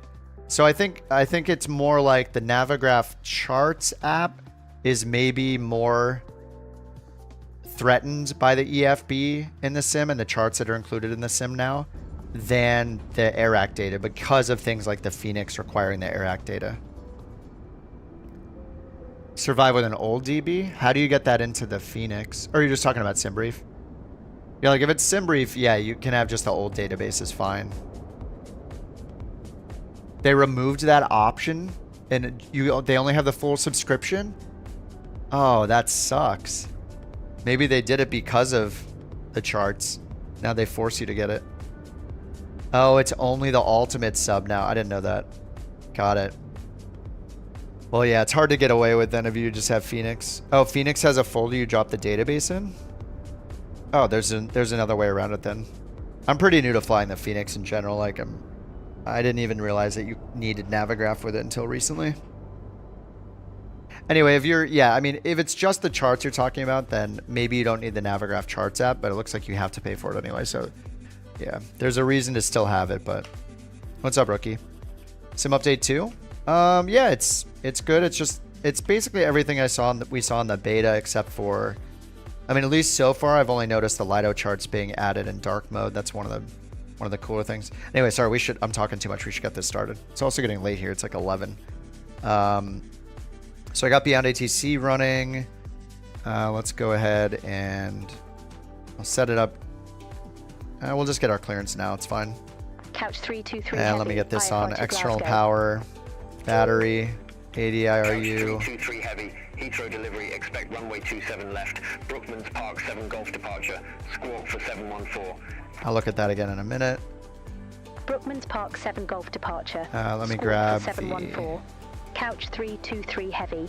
I don't know if this is the right... They gave me the VPK7G departure. 1.705 when ready for pushback or engine start.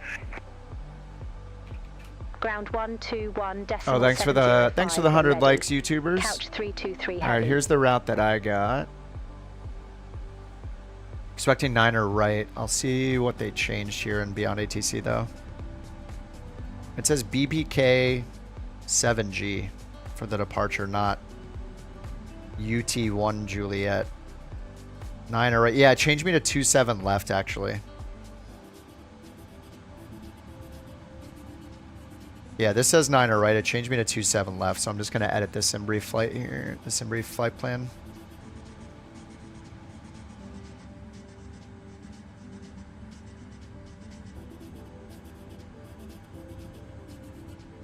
Seven left. Air France 65 Yankee Papa, request taxi. Air France 65 Yankee Papa, runway 27 left taxi via Tango, Sierra Sierra 1. Meow. He's perfectly in the EFB. Sierra 1 Air France 65 Yankee Papa. Thanks for the biddies. Thanks for the biddies, Evo. You had that earlier. Change your procedure. Yeah, it'll change it. Oh god, stupid guard frequency. All right, let's just get the pumps on now.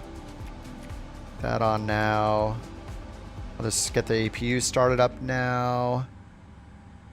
Okay, we got seatbelt sign on. We got nav light on. All right, let's go over here. Request data from SimBrief. Okay, it's transferred the data. We'll go weight and balance. Import from SimBrief. Done. Ground operations. Arm all the doors. Delta 9889 heavy. Contact. Okay, let's go to the FMMC. Nav data out of date. Oh, right. Contact tower 118.705. This is another Navigraph thing. Got to install the Navigraph data.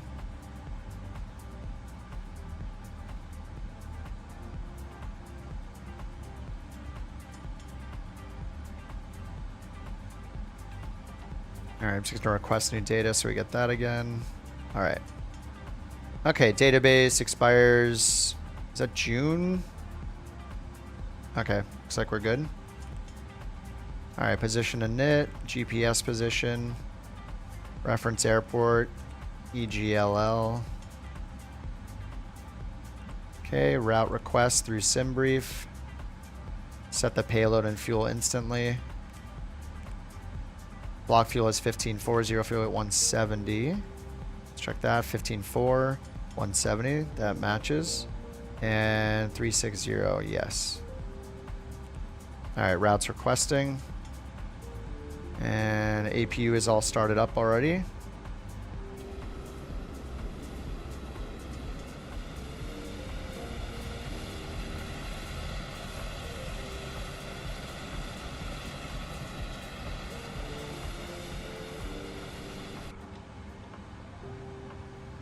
Definitely feeling the slowdown in performance here. I think I have, I must have add-on scenery, or I don't know, did Microsoft make a Heathrow?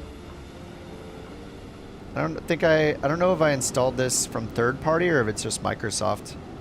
Got our Beyond ATC traffic going. Any builds? I forget. I have the any builds at LAX. I think is this the Gaia one that came with Flight Sim? Yeah, it might be. This might be the Gaia one that Microsoft did, or that the Gaia team did. Okay, load the route. When data uplink is ready, we're expecting runway 27 left. Just gonna grab the new route here. No, I'm not using add-ons linker. I have never used that actually. I know a lot of people love it, but I fly to such random places a lot of the time that I don't use it because I don't know where I'm going day to day. I can't plan that far ahead. I just, mattering what career mode app I'm using and stuff like that, it's just too random. Alright, 0 fuel weight 170. I don't know, why does it put 400 here? I never understand that. It had 360 as the cruising altitude, and now it says 400. I have to override it. Alright, thrust limit. So let's go ahead and do our takeoff performance. 27 left. Import. Should be our takeoff weight. Estimated takeoff weight. 3033. Alright, takeoff 242. Flaps 5. 242. So takeoff 242 selected temp. Flaps 5. CG. 25.3. 4.5 on the trim. Set that before I forget. Trim up a little. Alright, there's 4.5. And then our estimated takeoff weight is 184.85. Alright, 128, 132, 138.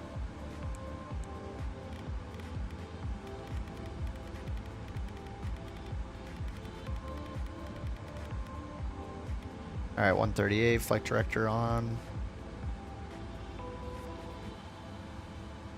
Yeah, center of gravity based on how the plane is loaded. Fuel and packs and cargo and all that. All the payload. I like how in the Phoenix you get... Oh, wait. Oh, no, I don't think you get like a load sheet and stuff in this, right? You do in the A350, which I didn't realize. And also in the Phoenix. So it's kind of cool. Like, I'm just doing the instant load stuff, but it's kind of cool to look through the load sheet and like plug in the numbers. Speedbird 564 Yankee, Heathrow ground, pushback and engine start approved. Face south. Alright, ground operations. We're about ready to release the ground power. We have no pushback in this, and I don't have a pushback mod installed, so hopefully they push us the right way. The default one leaves a lot to be desired. Let's change over to HPA. It looks like we're 1027 HPA. Center and zoom out a little bit. Okay, and we got... I turned the FO screens off just for performance while we're at super busy airports. Alright, so let's get the external power off. APU is on. We'll get the beacon on. We need to request push and start after this. We'll get the ground power out, set the parking brake, and remove the chocks. Speedbird. Speedbird. Speedbird. Speedbird. 17. Contact ground on one. Speedbird. Poor Sawyer, we were playing that. Speedbird. Just poor Sawyer sitting there listening to me saying that the whole time, and he's like controlling we were playing Tower Simulator or whatever yesterday. Or 2 days ago, and it would not recognize me saying Speedbird. I was just raging. So, Speedbird. Poor Sawyer. Speedbird. Speedbird. Oh my god. Speedbird. 17. Contact Poor Sawyer. Oh yeah, he's too nice. He's a great sport. Speedbird. I'm surprised he just wasn't like, shut the f up. Alright, runway 27. Heathrow ground couch, 323 heavy, ready for pushback and startup. 27 left. Couch 323 heavy, Heathrow ground, pushback approved. Face south. Face south. That guy in the shorts, what the heck is that? 323 heavy. Oh, it's Agile. I forgot about that too. Gaia makes it? Yeah, I don't think I have an any builds one here. Did you know I'm utterly insane? Thanks for the biddies. Thanks for the bits, JT. Charlie, ready to taxi to the active. All right, so we got the very basic 6 Charlie, runway 27 left taxi via pushback Yankee, coming Bravo, here. Lima 28, November 1, Bravo. Runway 27 And for the SID, we have the... Lima 28, November 1. I want to say Dan, BPG, the man, but it's so lame 7G, and this one. expected that like if you had a different name, I could make something else up. But because it's Dan, I can't say Dan is the man. He did do a good job on all those liveries. Yankee, request taxi. So we got a BPK7 Golf departure. Squawk 4714. I need to put in 4714. Runway 27 left taxi via Lima 27 Alpha. Wow, thank you. 28, November 1. Thank you, November 1 JT. Bravo. Speedbird 564 Yankee. Very nice. Very nice of you. Thank you. So we're climbing to 6,000. 1027. We got that in already. 1027 over here. Nice. Speedbird 564 Yankee. Yeah. All right, let's go. Your opinion, man. Alt P. We just hope it pushes us back the right way.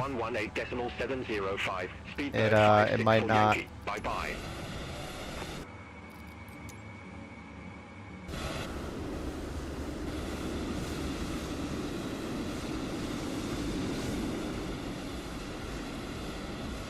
I mean, the performance is pretty hefty here on at this airport, but it's not too bad. So maybe it is the Gaia one. They told us to face south. Which way are we turning? We're turning north, of course. So I could go here, I guess. Ground service, steer to the right. Oh yeah, and let me turn off the default ATC so we don't hear that. Turn me the other way.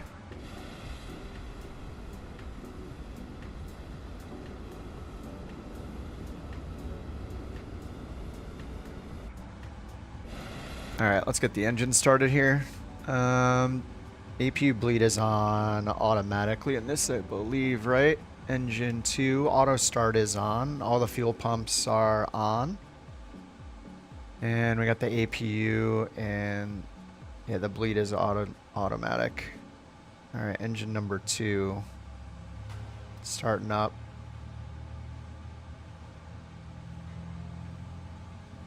I don't know what N2 to start to flip the fuel on. In the 777. Yeah, the built-in ATC, because it just leaves you off. This is just a default pushback. It's really bad. I don't know why it just leaves us off like this either.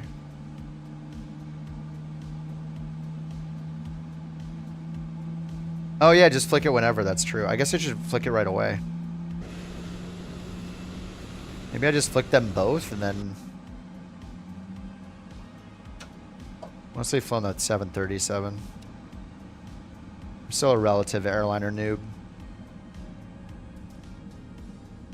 Okay, so we got 132 for our rotation, 138 for our V2 speed. Alright, that's all started up. Speedbird 12 Golf. At gate 519er, request pushback and engine start. Alright, engine number 2. Or engine number 1. Where'd everybody go at Heathrow? Are they having multiplayer server issues? I see White Rice over here. Someone's over there. I think it's funny.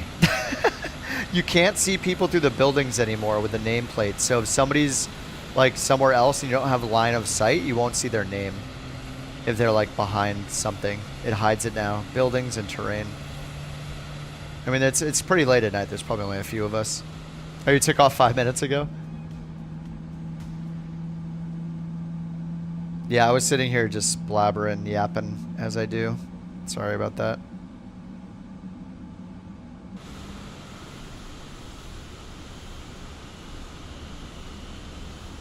There's probably only a few of us here.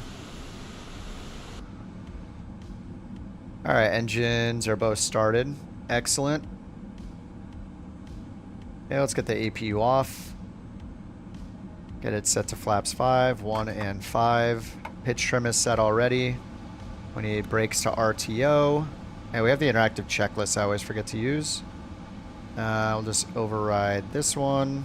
Before start, we do have V2 heading track and altitude in. We're on the SID 6,000 feet. 27 for the runway. We got our V2 speed set. V1 and rotator right here, 132, and V1 showing up over here. Good. CDU's all set up. Trim is set. Taxi and takeoff briefing we don't have just yet. Before taxi, anti-ice. What is our outside air temp? It's plus 10 total air temp right now. Runway 27 left taxi via Yankee Bravo, Lima 28, November 1, November 1. And if we grab the weather. Runway 27 left taxi via Yankee Bravo. Temperature's 9. November 1 Bravo. All right, recall checked. 1-2 Golf. Recall. So we got auto brake RTO, AP2, cool down, doors auto, parking brake set. All right, recall checked. Flight control check. Contact tower 118. We can do it the cheating way from behind the plane.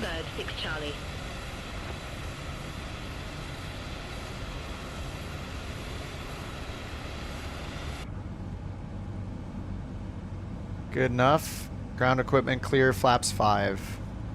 Okay. Heathrow ground, couch 323 heavy, ready to taxi. I don't know what the ATIS is, they don't care.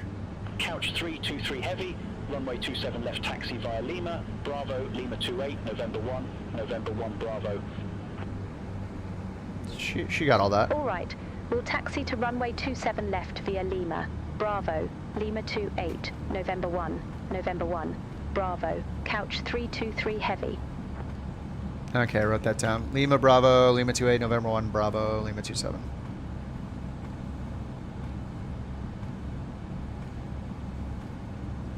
All right, Lima Bravo. We're going to the south, so Lima Bravo, Lima 28.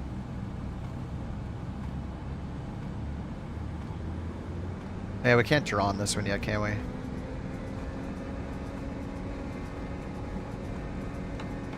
Where's runway 27 left? Oh, it's right there. Okay. It's just directly to our south. So Lima, Bravo, Lima 28, November 1. So down here, we just take Lima to Bravo to November 1, it looks like. And then it says Bravo 27. Oh, November Bravo, that's why. Yeah, just all of these here. It's Link 28, not Lima 28. Yeah, what's that lawnmower sound? What the heck is that? Alright, I'll just throw this over here, get our taxi light on and get going. Alright, taxi light on, parking brake off. 2-stroke engines.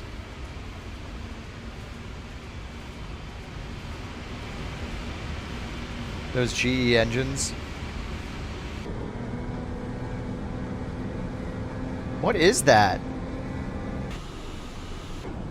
Lufthansa 9 Hotel, gate 238, request pushback and engine start. What? I don't understand. What is that sound? Heathrow ground, pushback and engine start approved. Face south. Pushback and engine start approved. Face south. Lufthansa 9 Hotel. Oh, is that south? Oh, it's that guy.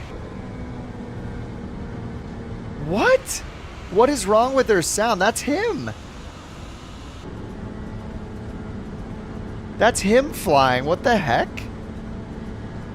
Yeah, but why does it sound so weird inside the plane? The audio in this is so... It's so weird. What the heck? No, it's his plane. I haven't heard this in this plane before. I think it's some weird outside audio happening. The A350 sound guy works for PMDG now. I think the sounds in the A350 are better than the sounds in this, with the exception of the super, super loud taxi bump sounds. The taxi bump sounds in the A350 are so loud. I don't know how they keep doing that.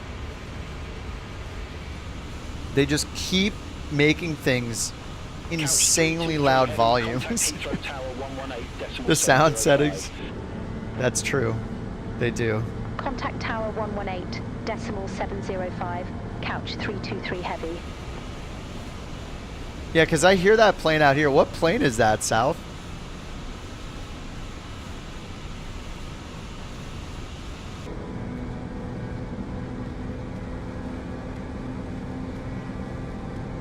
It's definitely not the jet.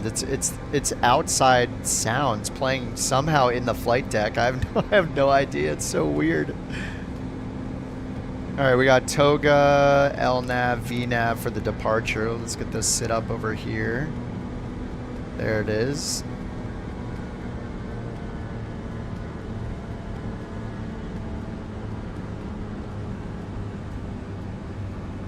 You're starting to get sick of seeing say intentions everywhere? Well, you're seeing it everywhere because they're sponsoring people to show it everywhere, which to me is, it couldn't be any more opposite from Beyond ATC. Beyond ATC literally does no marketing. Like, they've made like 10 videos. You know, like, when your product is really, really good, you don't have to get people to sponsor it because they're just already using it. That is the main issue. If these people that are suddenly sponsoring, getting sponsored by Say Intentions, the people that are suddenly showing Say Intentions and saying how good it is, that have not been using it for the last 17 months it's been out, since January of last year it's been out. If they are suddenly showing it, well, I mean, it's kind of obvious, like hey, I'm sponsored by Say Intentions, and now I'm making the first video I've ever made about Say Intentions, and I'm so excited about it. It's like, how can you be taken seriously? So it's a bad look from everybody because the product's been out 17 months. If certain people are not using it and they haven't used it in the 17 months it's out, they're clearly not interested in it because they would have used it. So you have a problem when your product isn't good enough for people to use it without a sponsorship. Beyond ATC gets a lot of usage because it's a great product, and they don't have anybody that they're sponsoring as far as I know. So, and they're also not spamming marketing stuff everywhere. They made like one announcement, you know, like when it comes out. Like, that's the mark of a good product. So yeah, it is, it's ridiculous. Yeah, it's been out 17 months. I used it the first 6 months it was out. Then they gaslit me about wondering why it wasn't doing any readback enforcement. Pretended like that was fine for an ATC product. Like, and then it was like, all right, well, there's no point in using it. It's just, yeah, it's really sad. it's kind of cringy to watch.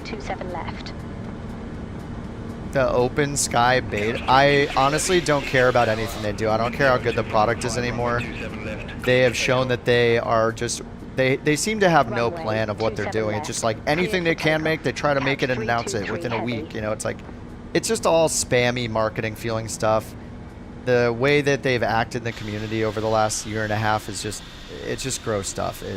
They just go look on Reddit. There's so many posts they've made that are cringy. They were recently caught posing as customers for their own product in Reddit and then admitted to it. They are known to ban people from their Discord and from using their product for criticizing it or talking about their competitors. They just do not know how to run a product. And then you look at Beyond ATC and how easy how just like, it's just a simple, focused product that's done really well, and they're following a very strict roadmap, and they seem like professionals, like they've done it before. One of them seems to be flailing and one doesn't. So I don't care what they make at this point. I just don't care anymore. It's just been too cringy, and just the things they've said. Yeah, I just don't care. Now that they're like paying so many influencers, like clearly they're having issues. Like, you don't need to do that if you have an incredible product. People will want to use it regardless. So that seems to be not the case, right? You're seeing it pop up all over the place. Oh, Beyond ATC did sponsor? Oh, who? Who did they sponsor? I want to watch their sponsorship videos or whatever. Ready for departure. Runway 27 left. So it's very cringy to watch. Like, it's just reeks of desperation on both sides.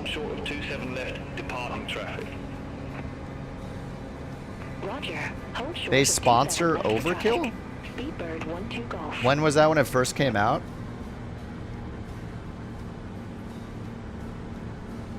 You want to try the features? The features get nowhere near beyond it. You want to try it? The features get nowhere near beyond ATCs. Well, let me take off first. Yeah, I don't care what they make anymore because they're embarrassing to see how they behave in the community. It's not worth supporting anybody like that. I don't care what they make. It's the same reason that I won't use VATSIM is because they've asked people to prove their identity by sending sensitive like photo identification. It's just there has to be a point where the things that people do are taken into account when you decide to support their products or not. So I do that. I take into account the things that people do, not just what they make, because that's important. Positive rate of climb. It doesn't matter to me how good the product is. It matters also what the people who run it do and how they act. It's more important than just the product itself. Lufthansa 9 Hotel, holding short, runway 27 left. Overkill put out a bunch of Beyond ATC a year ago, only a couple in the past 3 months. Oh, interesting. Who else do they sponsor? What is a sponsorship like? I don't know if I saw those, but I definitely don't see Beyond ATC spammed everywhere. Best ATC I've ever seen in my life. Holy crap! Hashtag ad. It just gets to a point where it just it's more of a red flag than a good thing when you see it everywhere. It means that people aren't using it themselves. Runway 27 left, line up and wait. Line up and wait, runway 27 left, Lufthansa 9 Hotel. Does it still have TARA by default? It does. Whoops. Couch 323 heavy, contact London control 134.125. Contact London control 134.125. Couch 323 heavy. But I think like the drastic difference between the two is that one of them actually cares what you say to it and the other one doesn't. Load up say intentions, get an entire IFR clearance, and then say ice cream sandwich, and it will say readback correct. Supposedly there is a experimental readback mode, but I've heard it's horrible as well. And if it was good, it would be on by default. Beyond ATC by comparison actually corrects you. If you say the departure frequency wrong, it will correct it in the readback, and then you'll have to say it until you get readback correct. So that's something that will actually help you catch your mistakes. If it's essentially just agreeing with you no matter what you say, then what's the point of using it? It just becomes a smoke and mirrors thing. It's just a background noise more than a training. It's more than you like practicing ATC because it doesn't care what you say to it. So that's a huge, huge difference. Speedbird 6 Charlie, contact London control 118.475, bye-bye. Contact London control 118.475. Speedbird 6 Charlie.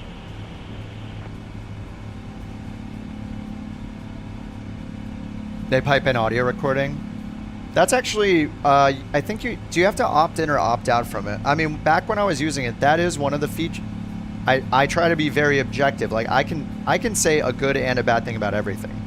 Like I have 0 sponsors. I don't take anything from anybody. I buy everything.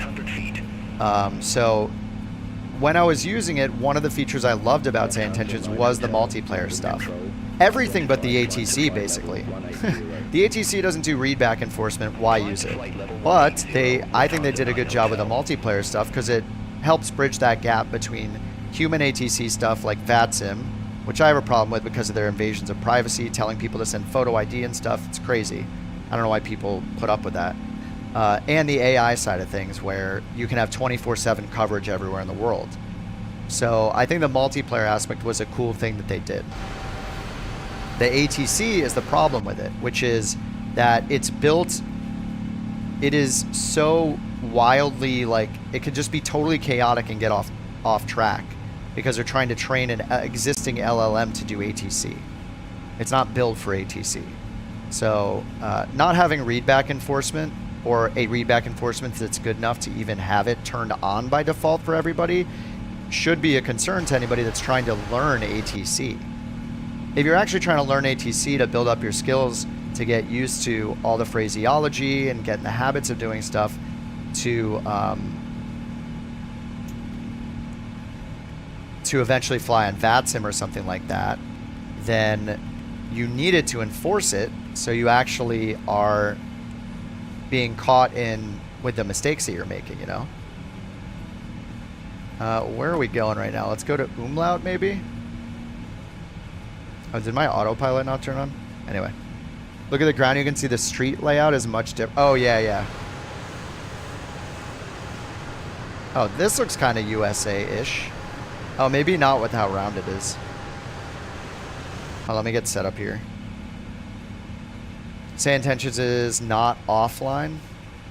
I don't know if I mean, a lot of us are playing Flight Sim 24, so it's not even, like, you have to be online to even play the sim, so I don't really care that it has to be online. That's most games nowadays. I mean, you do need to be online in some capacity. You're not storing the entire Earth and everything on your hard drive, you know? Alright, let me just execute direct umlaut. And I think I missed a call to go higher.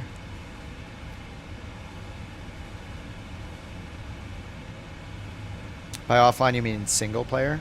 Oh, I see what you mean. Yeah, yeah. You can't hear other people, no. But I would love an opt-in for that, because that, honestly, that's something that makes it, it would, of course, be like an opt-in thing, but I think that feature on Say Intentions is really good.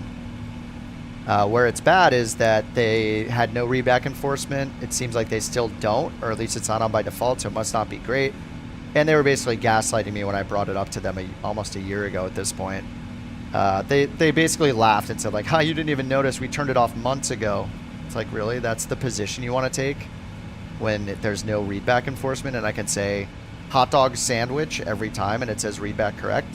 It's not helping me become better at ATC. It's just telling me what I want to hear, which is you did everything right. So that is, in my opinion, a crucial feature you need in ATC. And Beyond ATC does that. It doesn't have the multiplayer components.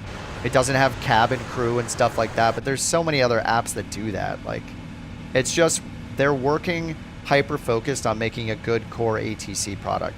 They did IFR, they did traffic injection. Next, they're going to be working on VFR. So if they do multiplayer features in the future, I think that would be cool if you could opt into them. Center on 118. I think it would be cool to hear other people's voices you're flying along with and human voices on the ATC if you want to and you want to opt in. I think it's a cool idea.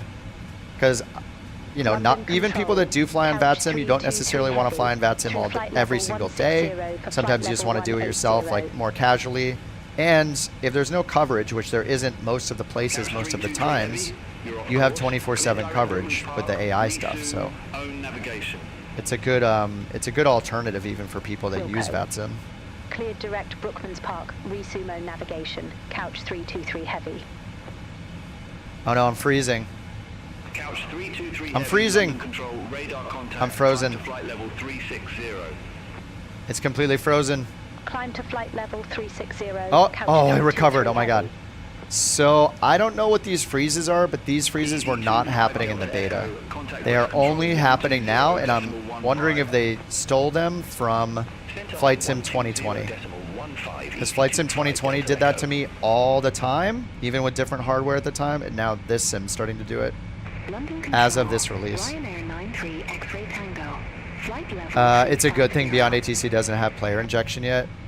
Yeah, I would like the option later, because like what I personally think would be incredible and is eventually, like years and years from now, however long it might take, I personally want a hybrid AI and human ATC service that doesn't ask you for photo identification to prove you use your real name on their role-playing ATC network, and that it gives you the options to hear other players in some way. So I want something that's on 24/7 when humans aren't available, which is AI ATC.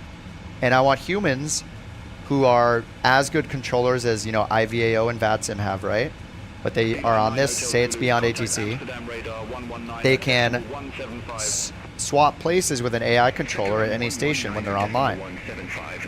The photo requirement, VATSIM has a policy that you have to use your real name, and regularly you can just go look on Reddit, like just go search VATSIM ID or photo or something.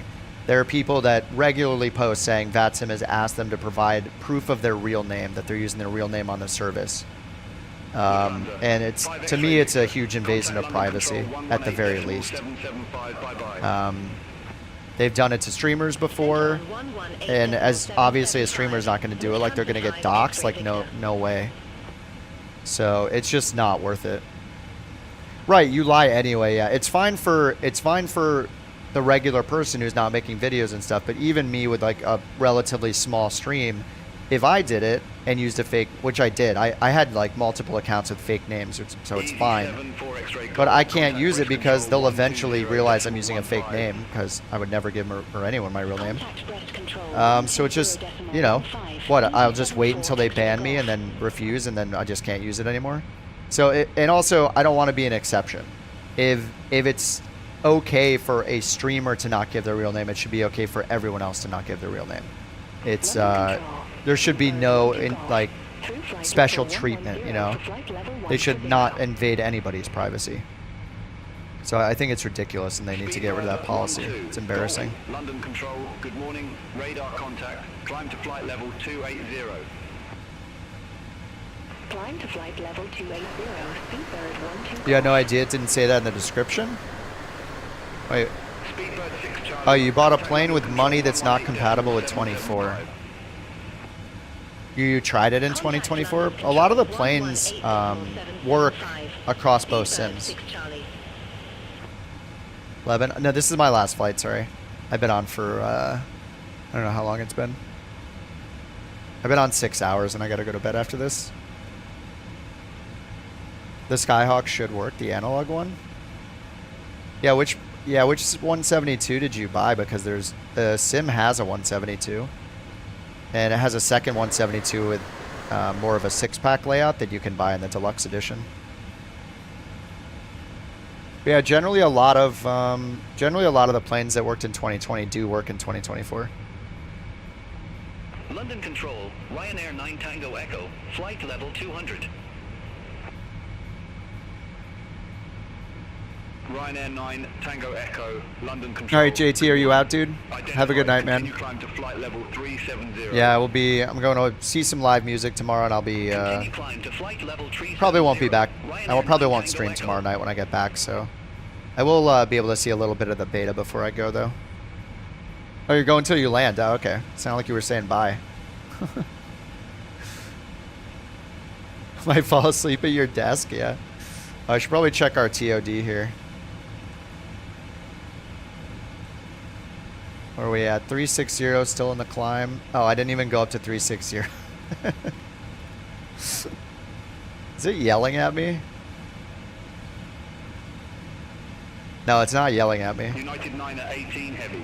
Contact Heathrow Director. Sim update 2. It's just the latest big update for Microsoft Flight Sim 2024. Just came out today. It's lots of bug fixes and improvements and stuff.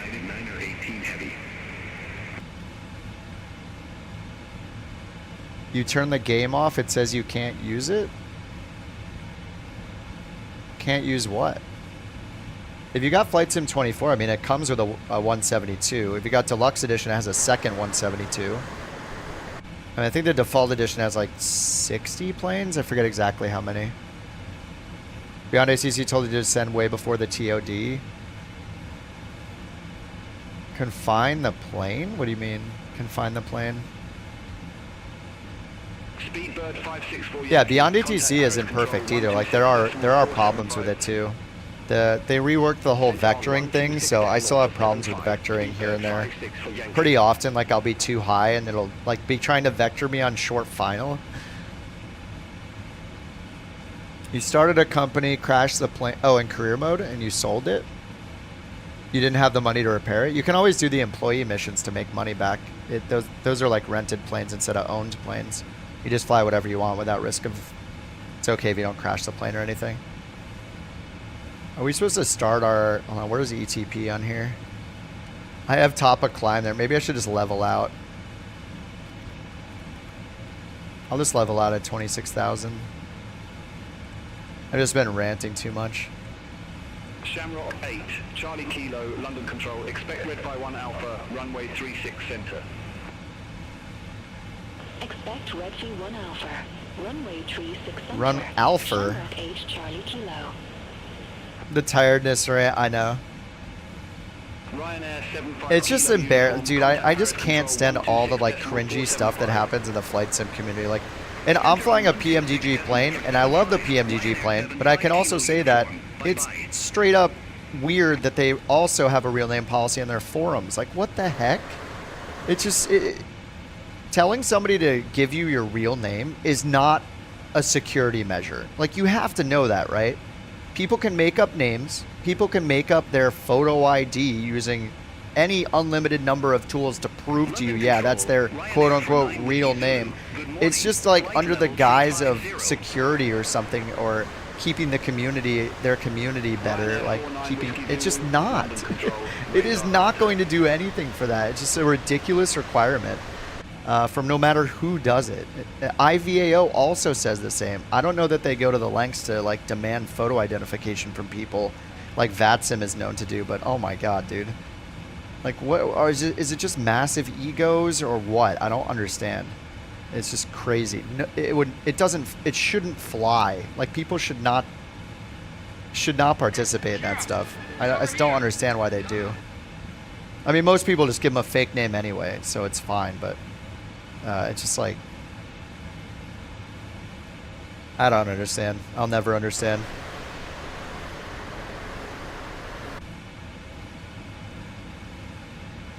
Did I not put in? I put in 260 cruise. London Control 118.775. Center on 118.775. Couch 323 heavy. Oh, I didn't even program the flight plan. I got going so fast I didn't even program it in.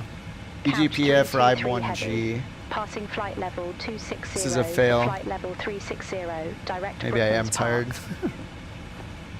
Departure arrival index arrival runway 5 supposedly. Heavy London Control identified.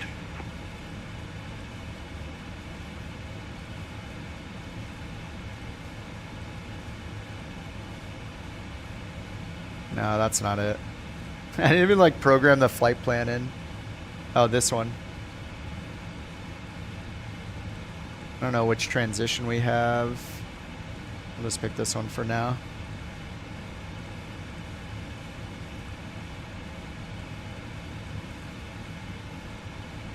All right, 135 miles.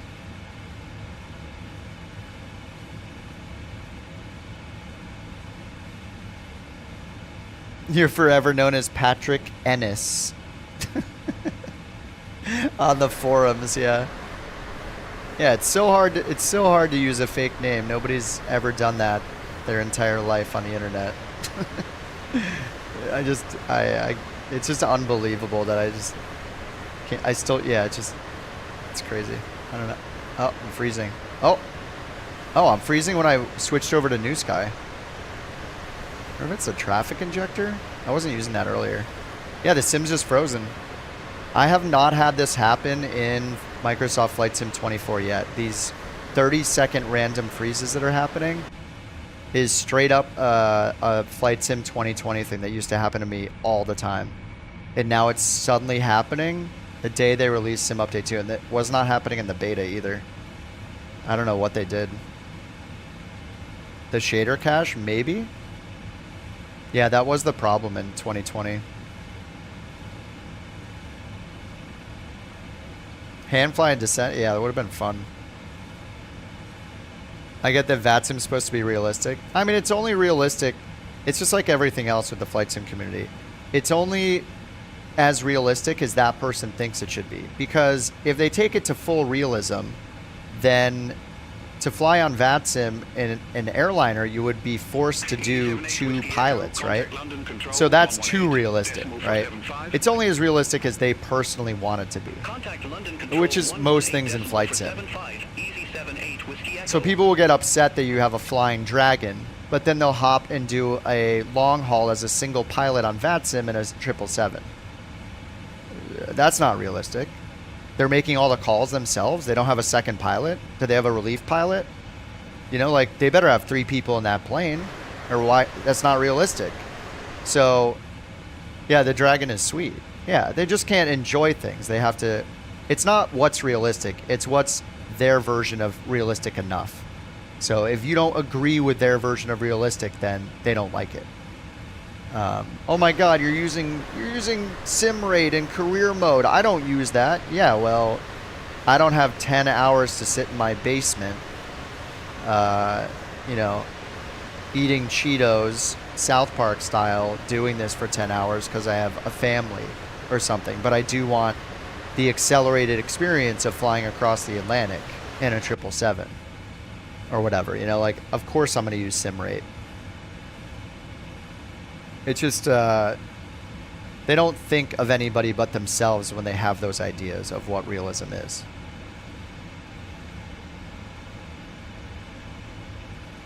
It's not realism, it's I do it this way, so you have to do it this way. No freezes on your side? Yeah, I don't know why it's just freezing for me. Kind of weird. The illusion of realism, yeah. None of them. Nobody on VATSIM, if it's realistic, should be flying an airliner without 2 people in the plane. If they're not using shared cockpit software, then they can't fly an airliner. It requires 2 pilots, or some of them 3 pilots. Some of them flight engineers, you know, mattering what they're flying. Flying some old school plane. Sorry, not realistic. You can't do it, man. You've been flying all night, no signs of stutters or anything. Literally, the moment the second to last sim update beta build came out, the moment that happened is the moment all the problems started with my setup or whatever.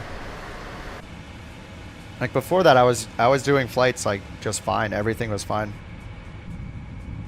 It's whatever got introduced like in the late sim update 2 beta builds.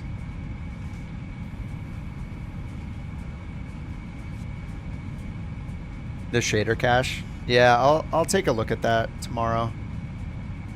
Hopefully there's something I can change, but London Control. Yeah, Bird's sabotaging his own mod, yep. I mean, he's gotta break it. 102 miles till TOD. I just had 26,000. I hope I have enough fuel. Speedbird 1-2 Golf, London Control. No, I think it was just a coincidence when I went to New Sky. Yeah, it's running fine with New Sky.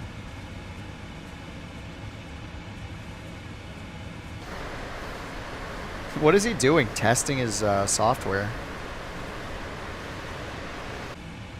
Don't test your software. That sounds like something a professional would do.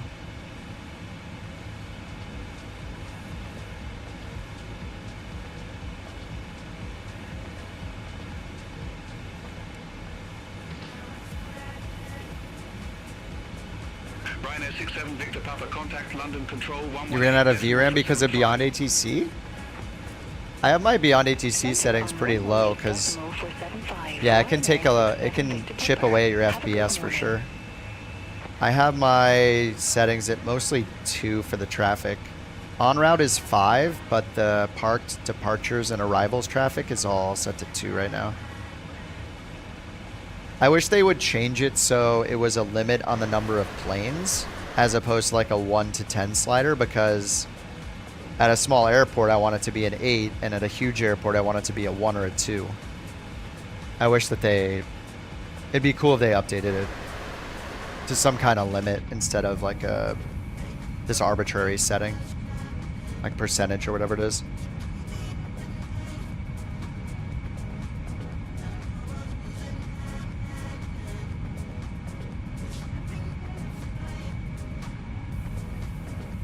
Two miles from Paisley? Where's that? Renfrewshire? I don't know anything about the UK. It looks like Manchester's off to the left. We're passing Manchester according to this map, according to Elevate. Oh, that's where we're going.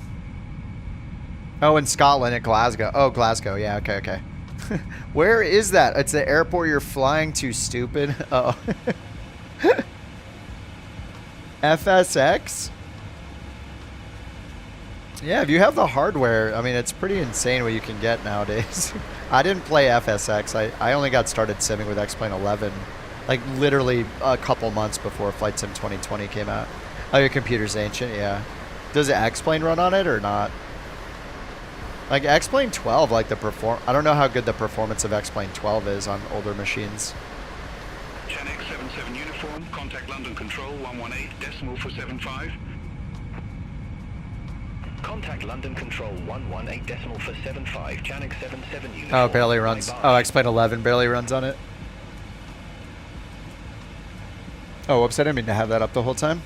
Oh, I gotta fix my streaming software because there's a new version of Flight Sim. It should have worked.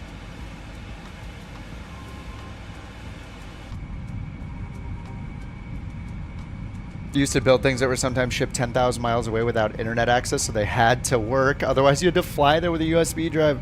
Yeah, I guess that'll get you to make your stuff resilient before you say it's ready for someone to use. That's crazy. That sounds so stressful.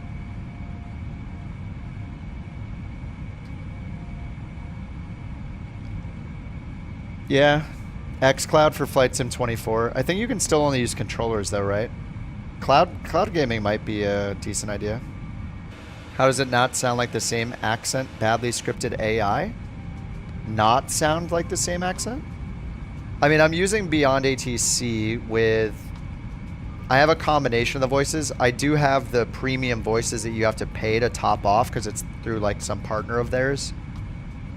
I could turn on basic right now though. The controllers are on premium. The other planes that call in are on basic, so those are free.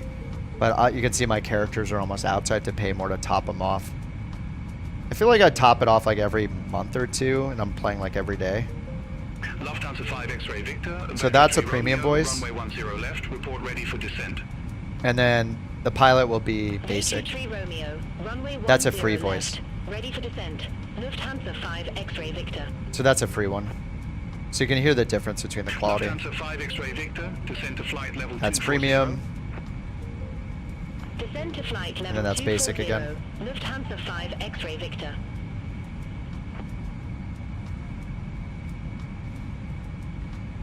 Yeah, it goes pretty fast, especially if you have the traffic settings higher. So like the higher you make the traffic settings, the more the controller is going to be talking to the AI traffic. So it's up to you, you know, what settings you want to use for the AI traffic and therefore how much of this you'll hear. So all of the AI pilots have no impact on the premium because I have it on basic voices. But I can turn them both on basic so you can hear the basic. So this will be all the completely free voices from now on. But they're decent, like they're not horrible.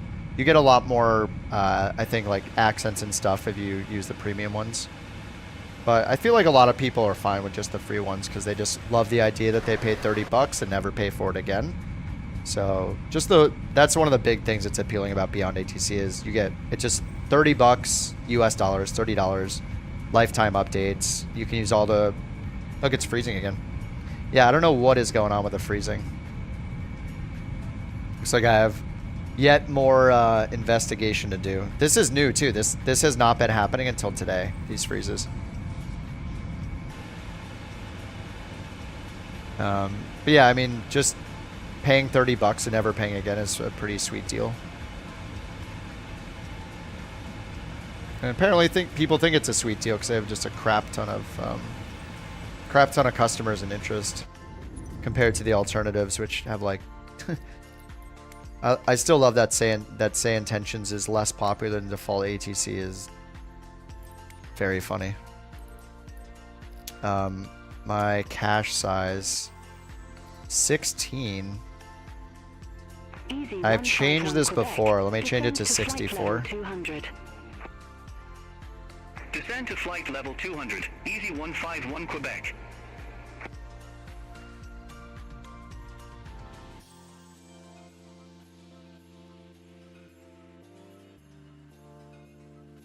All right, allocating more space, Bird 12 Golf. Contact Newcastle Director. Approach 125.83. All right, there we go. Contact Newcastle Director approach 125.83. Yeah, I guess mine's the only one that's doing that, I guess. Alright, 54 miles till TOD at this super high altitude of 26,000 feet. Runway 23. Expect Apple 1 Golf, runway 23, Speedbird 6 Charlie. It's an Easter egg, the freezing. 727. It's great. Jersey Control approach 125.205. Alright, so the stars, I have the Ribe 1 Golf, whatever that is. We're coming from the south, right? So it's got to be one of these.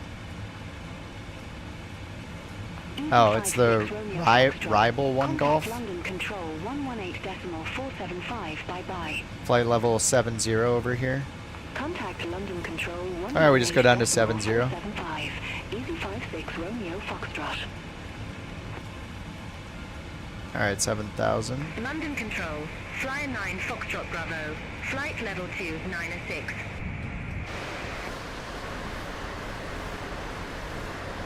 Flyer 9 Completely out of my element. London Control. We've done a decent amount of flying in the UK. Easy 151 Quebec. Contact Scottish Control 119.875. Oh, sorry, Captain Crutch, I didn't see your message. Are they gonna let Flight Sim 2020 die on the Vine with future updates? Well, they did just say that it's getting a sim update or something soon. Logan 28 Charlie. I forget how long they said they're gonna support it for, but I mean, Flight level 170. it's not a surprise that 24 is gonna live on while 20 dies off. Like, it just, they're not gonna support both of them forever. Like, there's just not gonna happen, so. It wouldn't make any sense for them to keep supporting both. Contact London Control 118.475. Sim update 16 beta. Yeah, that's what it was. Contact London Control 118.475. Tomjet 9 Foxtrot. But I mean, they're a business. They have a new version of the thing. They're not going to support the old version of the thing forever. It's going to die off. It's just, it's how every piece of software works. Turn right, heading 310. Climb to flight level 110. Logan 22 Tango Victor. Canucks 57 November. Thank you for the Bork, Evo. 118.475. Exclamation Bork. Contact London Control 118.475. Canucks 57 November. If you type exclamation Bork, you can win a TTS coin. It's incredible. And then you can use your favorite politician and celebrity voice or fart sounds like JT does.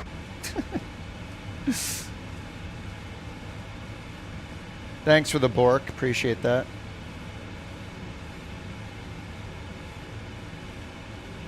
Ooh, Groms, the winner.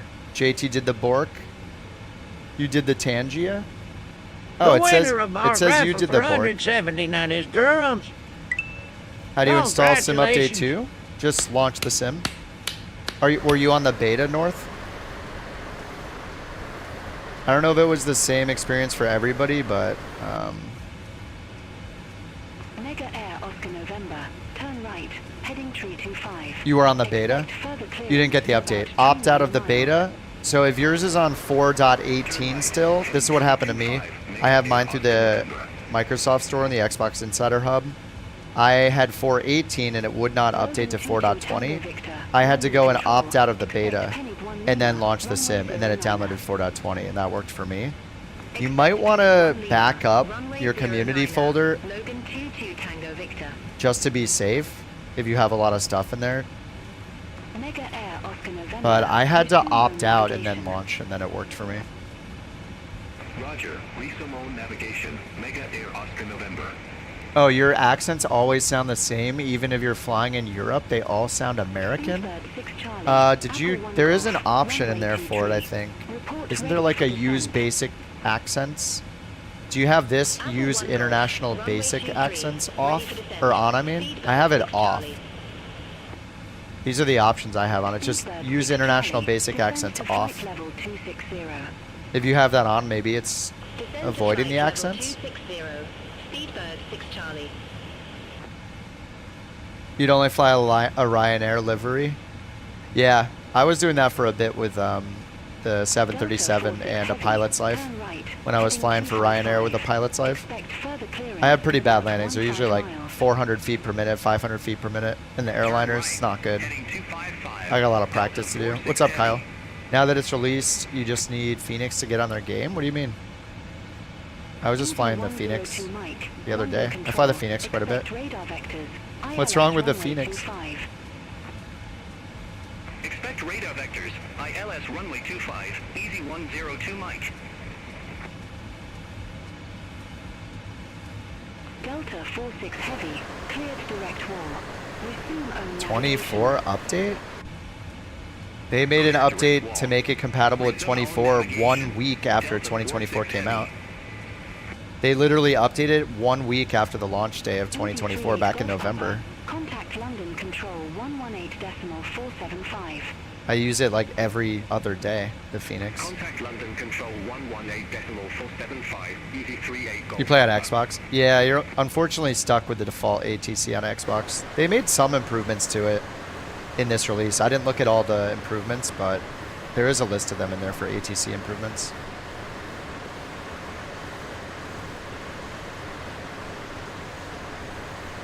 Ryanair 322 Zulu, contact London Control 118.475.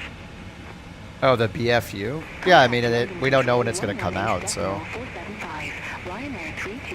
I mean, the plane, like, if you have 98% of the plane working and you're waiting for 2 features to be added, like, I don't know why you wouldn't fly the plane now.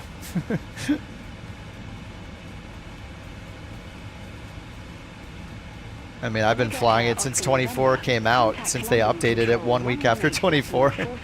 It's great. I mean, you're not getting anything more by flying it in 2020.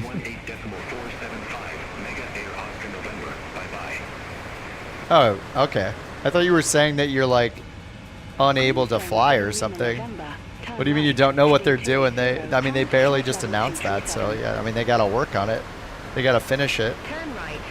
It's better than them giving like a bunch of promises for dates and missing them over and over again. So.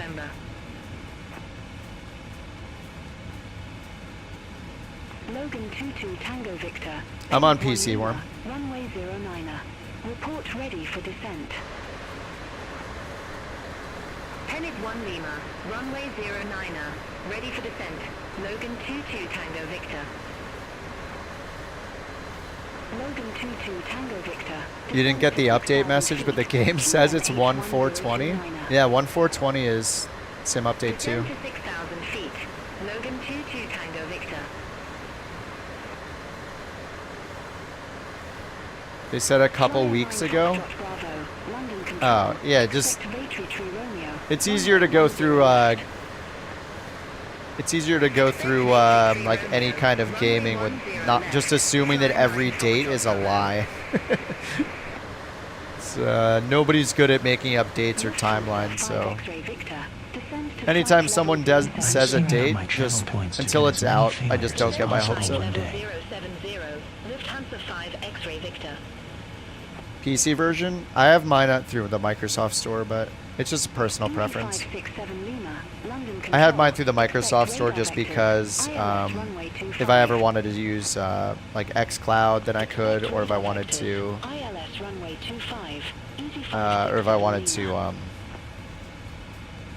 like play on an Xbox, then I wouldn't have to repurchase it.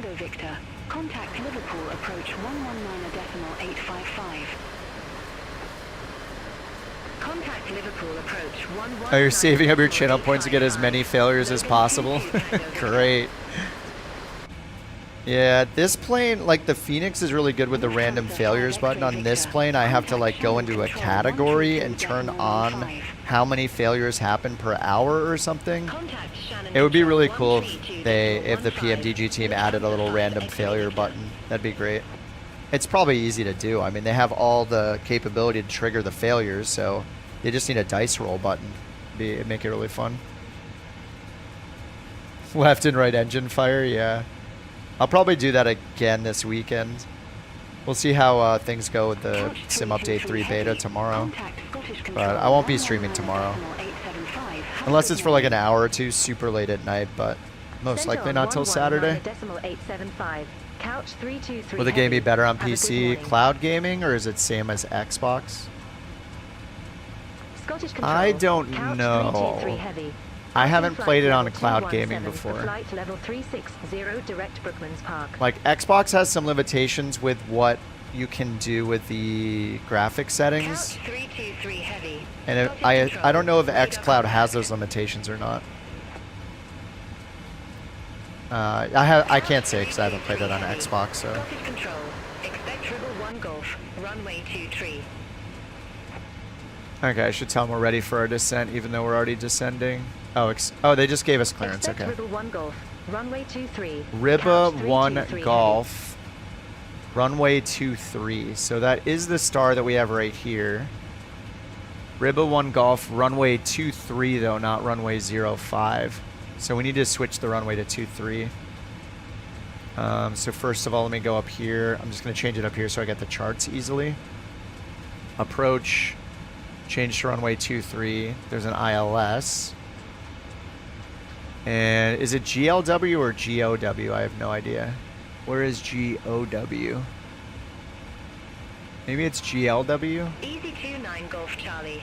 Contact I just don't know Control quite yet. 118.775. I guess it doesn't either because it didn't pin a chart. Contact London Control 118. Okay, let's just change down here first. So I'm just going to go departure arrival. We're going to choose ILS 23. I'll just choose GOW for now. Yeah, I don't know if we're supposed to go to GOW or GLK. Ryanair 50 Whiskey Echo. Contact London Control 118. Because at the end of the star, it just leaves us off. See, we're at Lanec. Center on 118.775. Ryanair 50 Here's Whiskey Lanec, Echo. so there's a potential hold there. So what do we do after Lanec? Alpine 31 Like, we're coming up on it. Vapi, Lanec, then there's Glasgow. I mean, they're both right at the same spot, I guess. So we're getting runway 23. So I have to look at the other charts and figure out how we know which. It's going to be part of the approach, right? Is there like a transition? Wait, these are not the right charts. Wait, where's runway 23? 27. This is a bug. There we go. Now we have 23. That was weird. SRA 23, ILS DME runway 23. Okay, this has GOW for runway 23. So we go over GOW. So there's two Glasgow IAFs. There's two different. One has DME and one doesn't. Oh, this is an NDB called Glasgow. That's confusing. Okay, so we need GOW. Okay, I have GOW, so that's right.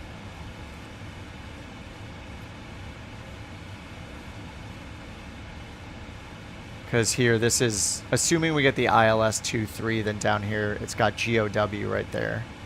What's IOO? Is the localizer? It is. Okay.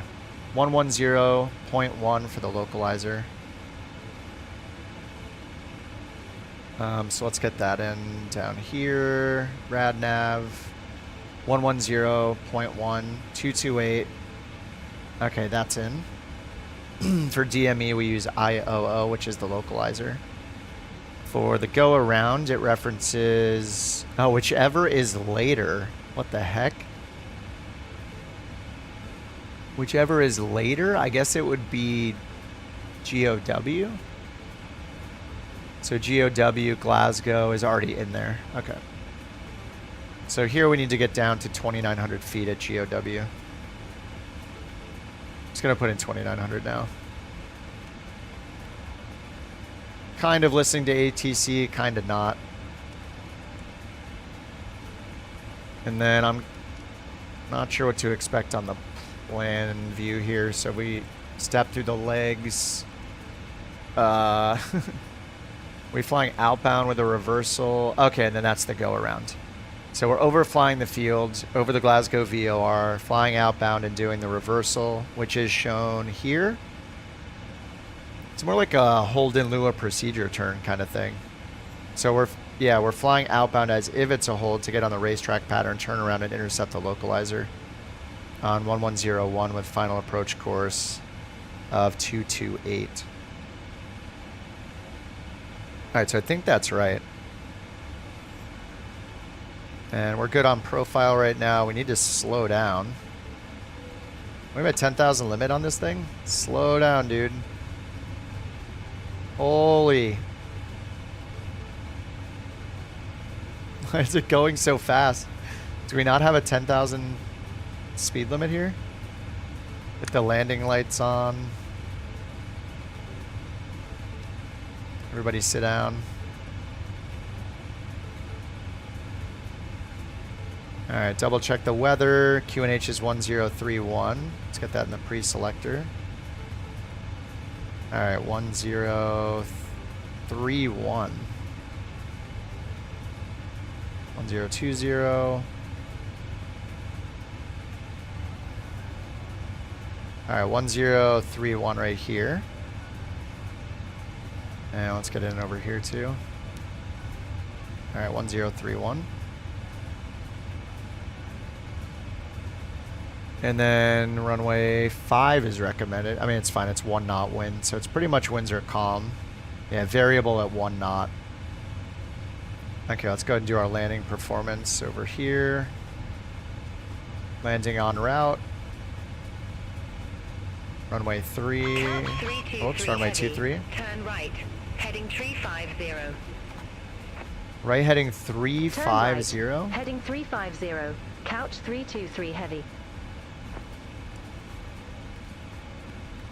Okay, they're just giving us vectors, so we'll go selected.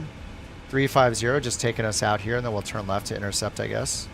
We already have the DME shown right here. IOO, 20 miles out. It's only 20 miles to our left. You guys are already out there on the ground. So we're going out this way, turn around, intercept the localizer, land over here on 23. Alright, 240 knots. So let's do our landing calculation. Import the weather. There we go. Okay. Auto brakes 3, flaps 30. Let's do flaps 25. Oh, let's do flaps 30. It's pretty short runway. Or, you know, we need a lot of distance here. It's not like 12,000 feet. 7,000 feet landing distance. So 30, auto brakes 3. Let's get auto brakes 1, 2, 3 set. For descent, check recall. Okay, recall is checked. We have no notes. Auto brake is on VREF and minimums. So let's go here. A NIT ref for flaps 30 is 129. That's set. And minimums, we need to set for the ILS approach. So back to the chart. ILS DME 23. Minimums are down here. There's Cat 3, but it's VFR, so we'll do Cat 1, 230 Barrow. Turn this for 230. Climb to flight level 360. Turn right, heading 305. Alright, 230 set right there. Easy 36 Whiskey Hotel. Alright, so we got landing data minimums, approach briefing. We're doing the ILS for runway 23. They're vectoring us. So, yeah, we're going to intercept the localizer and land. Minimum, or our bottom altitude's 2,900 to intercept. 3-degree glide path down to the runway. If we need to go around, it's a climbing right turn, loop all the way around back over the airport, over the Glasgow VOR to 3,000 feet. And then on the ground, let's see, when we're landing on runway 23 right here, we'll want to exit left at Delta, or it looks like Foxtrot. We'll probably be full length down, almost full length down here at Foxtrot, high speed exit, and then turn around for the apron. Alright, I didn't get the ATIS, so feeling a little lazy. Alright, that's our half-assed approach briefing. Altimeter is already set, but let's check our transition altitude. Back on the star in the corner. TRL is ATC, so to get it we just need to listen to the ATIS actually. Alright, so let's go down here and get the ATIS so we can hear the transition level. Oops, back to the star. Green box, ATIS 129.58. 58.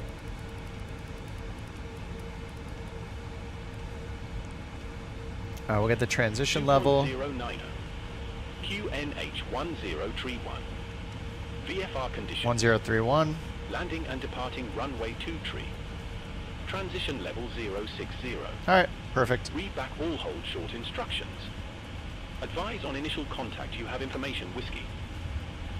Alright, we have information whiskey. We have whiskey. It's perfect. Couch 323 heavy. Turn right. Heading 000. 000. Turn right. Heading 000. Alright, 360. Couch 323 heavy. And it's outbound a little bit. Let me put our fixes in. 752. Turn right.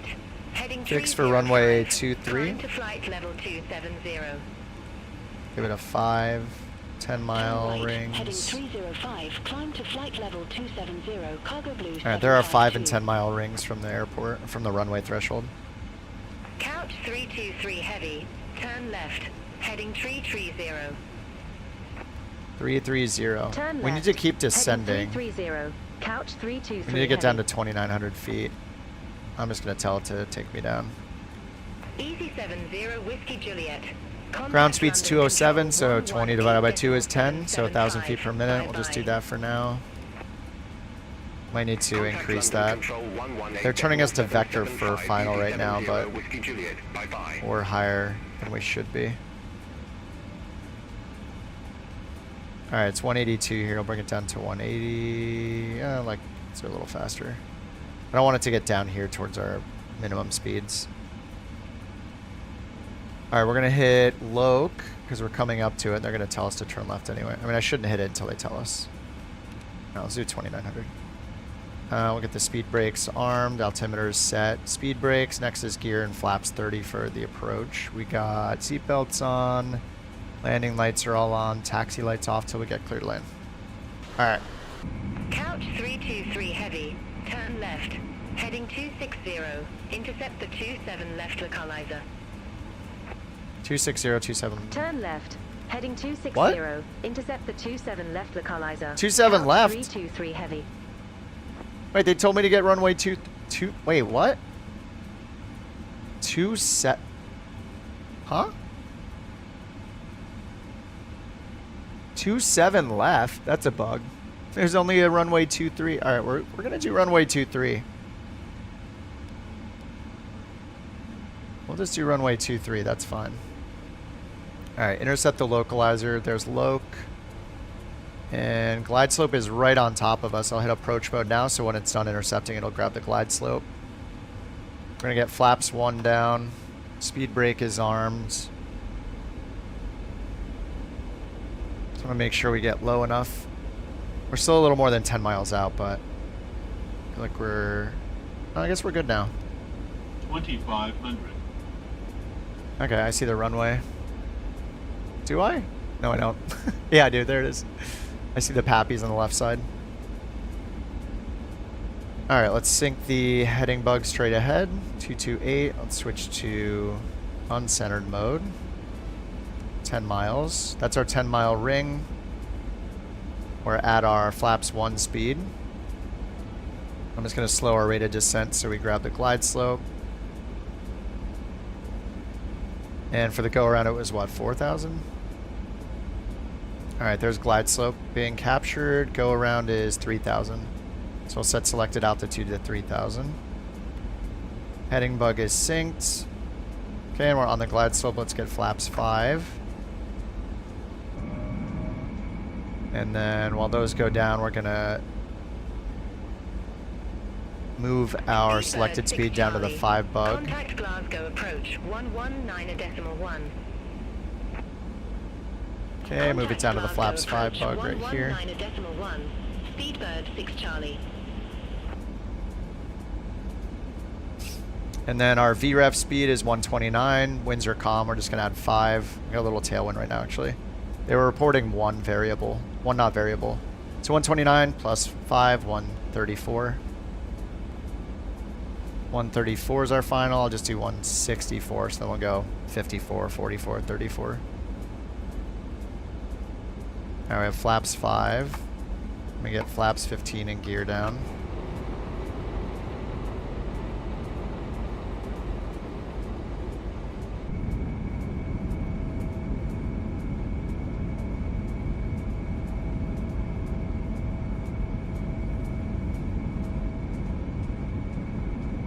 How do you update the sim? Yeah, opt out. I had to opt out of beta first. Clever.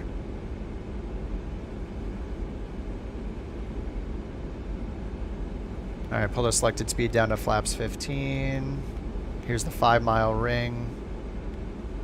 So we'll go flaps 30.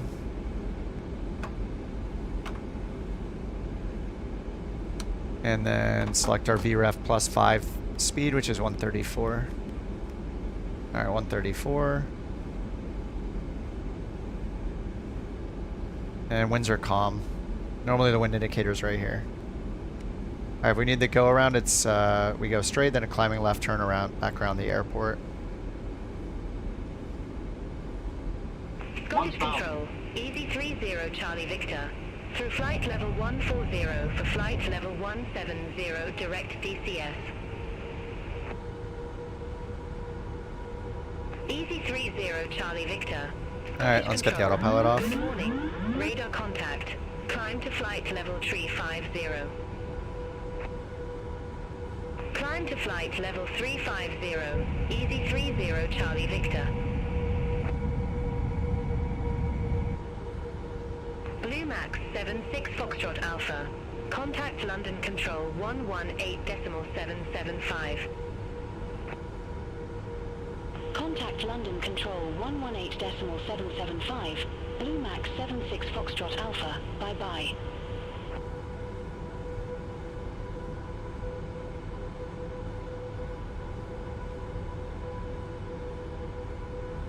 Approaching. See if it turns off the, or idles the throttle. I think it does it at 20? Minimums.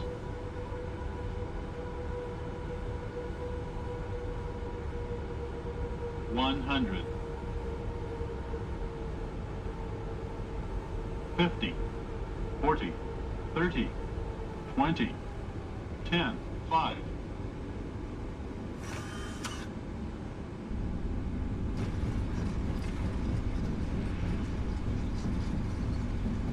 No, the taxiway.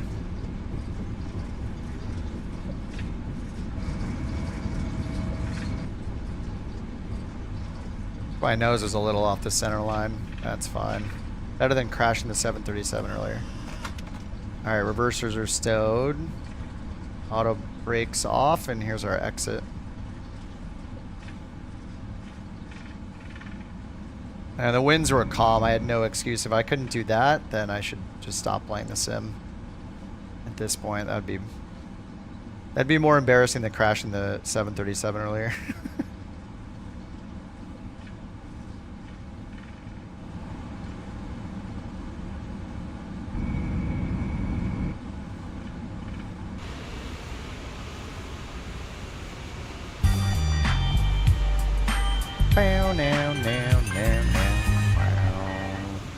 Thanks for that, Evo.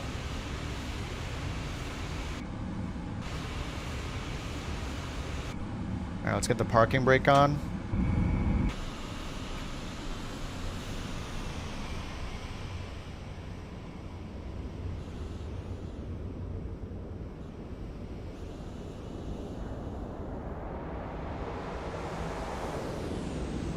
Oh my god, you're in the Captain Sim. I have it. I own it.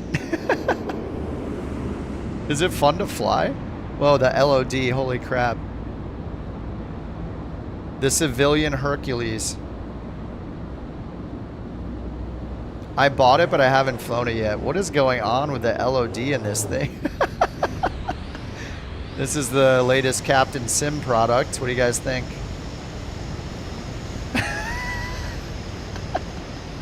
Oh, there it is.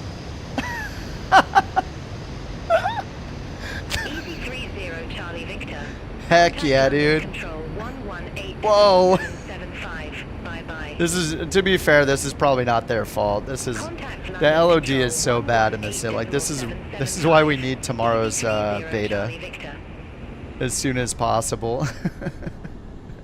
Easy 48 Whiskey Golf. Fly present heading. Climb to flight level 330. What's up, Jewel? How you doing, man? Are you in the cross cart? Are you in the, did you see the liveries, Jewel, that Rich made? Climb to flight level 330. Easy 48 Whiskey Golf. I need to announce it on the Discord. Ryanair 62 Zulu Quebec. Contact London Control 118.775. Bye-bye. Contact London Control 118.775. Ryanair 62 Zulu Quebec. Alright, we got Heapster and Rex coming in still. November, Quebec, through flight level 161 for flight level 180 And direct Stick Fig Kiss. Easy 9 1 November, Quebec. Scottish Control. Identified. Climb to flight level 370. Jewel, did you see the... Climb to flight Did you see level Rich's 370, Easy 9 1 couch November, cross Quebec. cart liveries? Cargo Blue 752. Contact London Control 118.775. What's Rex in? A330. Contact London Control 118.775. Cargo Blue 752.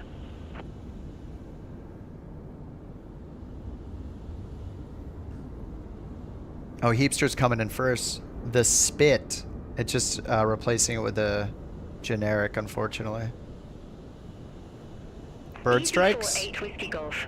Contact Does what have bird strikes? Like the sim doesn't have bird strikes built in. Some developers have made bird strikes like a feature of their plane. It'll like look at the ATIS and see if birds are reported in the vicinity. Like I know the Meridian does that. The FSR Meridian looks at the ATIS or something, or the to determine if there's birds in the vicinity, and then has a chance of you hitting the birds. I haven't gotten a bird strike in that plane though. Sorry, I don't have the Spitfire. Birds. Birds. Exactly. That's the one. Oh my god. Thanks for the bits, Warlock. Birds. Birds. Dude, I can't believe you didn't use that when I was on final. You're too nice, man. Thank you for the bits. Appreciate it, Warlock. It just didn't feel, you didn't feel like making me crash again for the second time tonight. It's very nice of you. Speedbird 1481. Scottish Control. Identified. Climb to flight level 350. Identified. Climb to flight level 350. Speedbird 1481. Ooh, that looks soft. Very nice, Rex. I gotta get my butt in the 330. I know you guys keep saying it's great. So I think that's my next airliner, is finally try the 330. I think I flew it one time. We got some Ryanair Beyond ATC action going. AI traffic. It was long, but it looked pretty soft. Yeah. Easy 9 1 November. Was it Quebec. long? Contact London Control 118.775. It looked like a good, like kind of the perfect length. And yeah, very soft is good. 118.775. Easy 91 November, Quebec. Beyond ATC. I think I could turn the FPS of Beyond ATC up, but I don't want to risk the performance loss. I mean, it's pretty good for AI traffic. Here comes the abrupt pitch up, maybe. Let's see. I know they've been working on the animations and stuff. Oh, it's pretty good. That's not too bad. And FSLTL, the gear actually comes up too. Pretty sweet. It's a possibility if you both have the same livery. I could test it real quick. Which one are you guys in right now? Let me do the replay and then we'll test to see if we can see the liveries, and then I gotta pass out, unfortunately.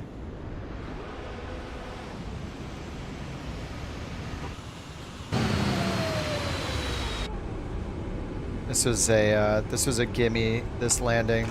They felt bad.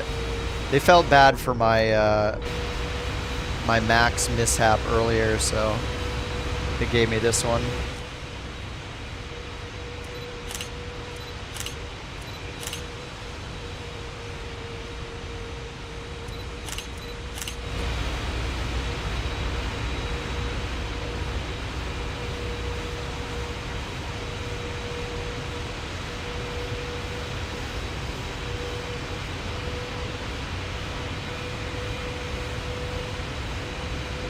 I don't think I touched the center line though. I think I was a little off.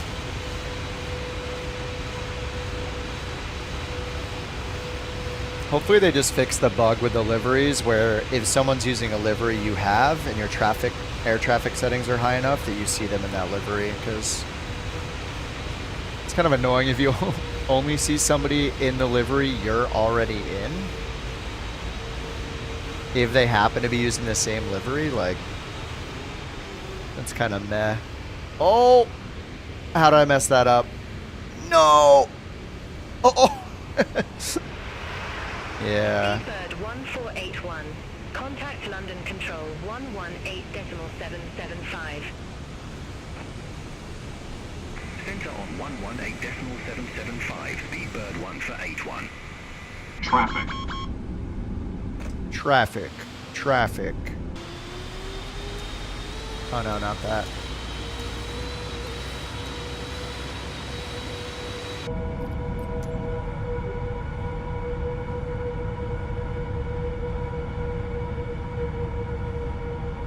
Rip the deviation. Feels bad. Oh, I forgot to close this when I landed. Uh-oh. Did I mess it up? 9.88. Alright, I'll take it. Forgot about I was running New Sky. What's up, Roger? Anything new with the update? Oh, yeah. Oh, like, yeah, it's mostly bug fixes. Like, the release notes are very, very long. I haven't gone through the whole thing. But I'd say, like, the bigger new features are just, like, if you play career mode, there are filters now, so you can find the type of mission or a mission for the type of plane you want to fly faster. And we also saw a couple third-party planes now support a couple of the mission types in career mode. So it's the first time we've seen a third-party plane from the marketplace be usable in career mode. There are like 3 or 4 of them. So that's good just because that means like we're going to see probably more and more and more of them, right? So we finally got the first couple, even though it's just for like the little flight seeing ones, flight seeing missions. And then if you use the EFB, it has a lot of updates. Like the format looks better on the flight planner. It'll find departure and arrival procedures for you when you find the route automatically. The Lido charts have a dark mode. The weather page was updated so you can refresh it more often, and it'll find a nearby METAR if one's not available. There's some good stuff in there, but there's also just too many bugs to summarize. I haven't even looked through them, so. Yeah, if you were on the beta, then you might need to opt out of the beta before the sim will update to the latest version for you. I had to opt out of the beta. So I don't know if you were using the beta or not. Yeah, there's a ton of stuff. And the good news is that if you're a beta person, if you like using the betas, tomorrow apparently they're going to do like a dev stream and they're going to release Sim Update 3 beta already tomorrow for the beta, for people that want to use the beta. So that's pretty exciting. It seems like the main thing that's going to be in it is LOD fixes for like, you know, the level of detail of things when you zoom in and out, how things pop in and out so much, and like parts of your plane will just disappear in buildings right next to you. So it'll be interesting to see what's in it tomorrow. Like they're already showing it tomorrow. It's kind of nuts. All right, let's do one more.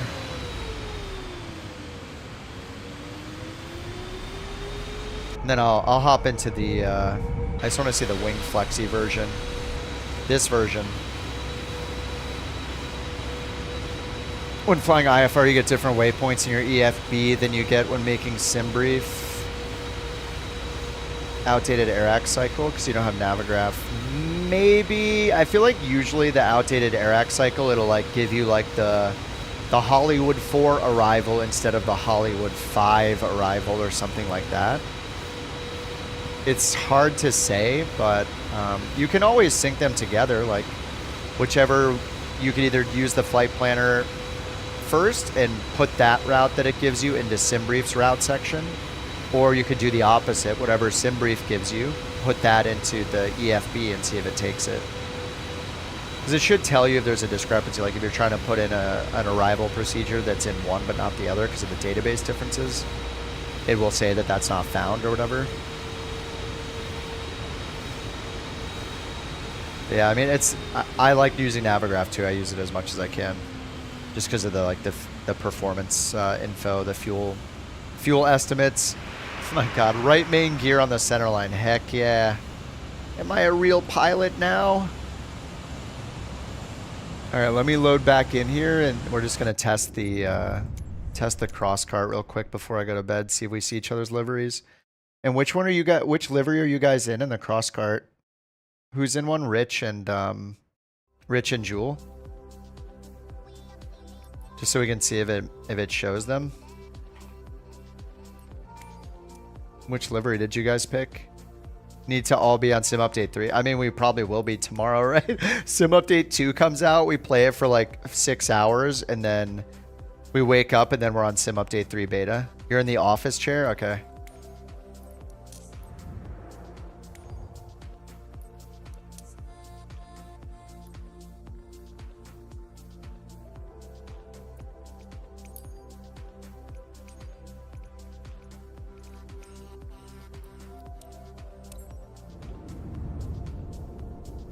It'd be very cool if it worked.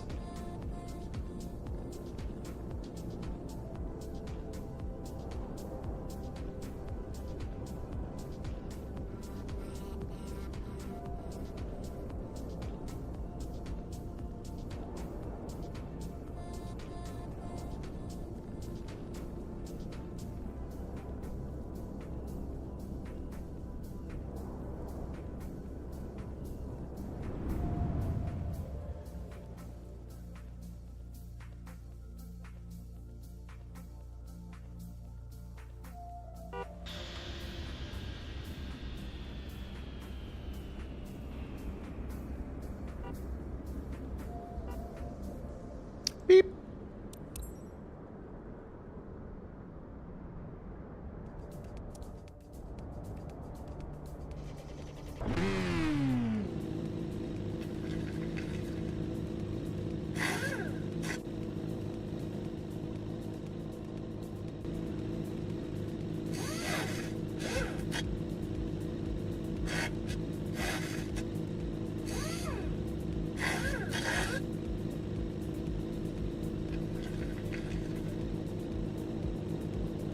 Oh, did I choose the... Wait, is this the auto? Supervise 311 uniform. Contact London Control 118.775. Bye-bye. Wait, where's the paddle on this one? London Control 118.775. Advise 311 uniform. Wait, why are there no paddles on this? Are they thumb? Oh, it's the thumb button. Oh, this is a manual one. Whoops. I chose manual transmission, I think.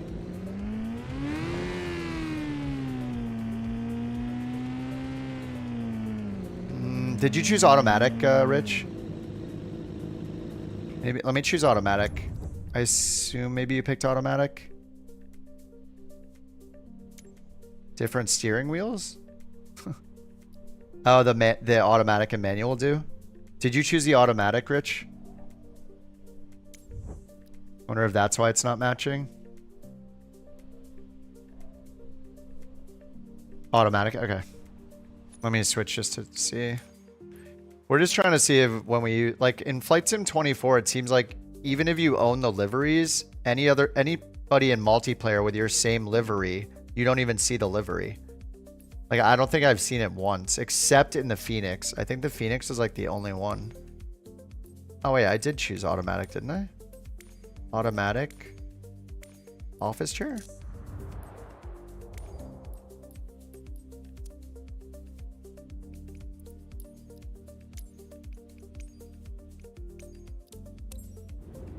Doesn't look like it works. I think I picked manual.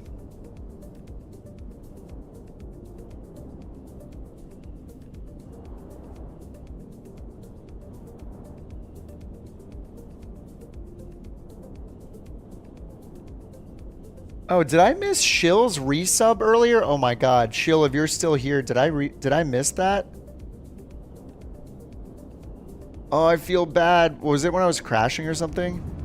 Scottish Control, Ryanair 77. Shill, if you're still here, thank you for the 4 months, dude. Oh my god, I feel so bad. Maybe I was in the middle of crashing or ranting about horrible Ryanair 77 Kilo flight sim Zulu. community Scottish developer control. people. Identified. Climb to flight level 24. Oh yeah, the paddles are color coded too. That's awesome, dude. And the switch cover with the. Oh, you put this cigarette on it, dude. I didn't even notice that. I saw the keychain, but I didn't see the cigarette. Dude, you went all out. Holy crap. It's ridiculous. Let me get the flag on this thing.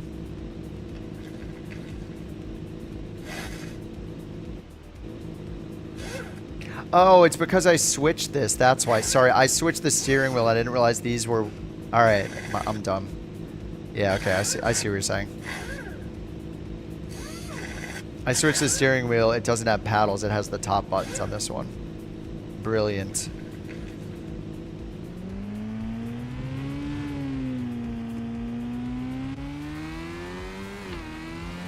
Oh, the CJ3? Wait, I don't even own the CJ3. Wait, why am I seeing the CJ3? I don't even own it. What the heck? Is that a generic model? I'm so confused.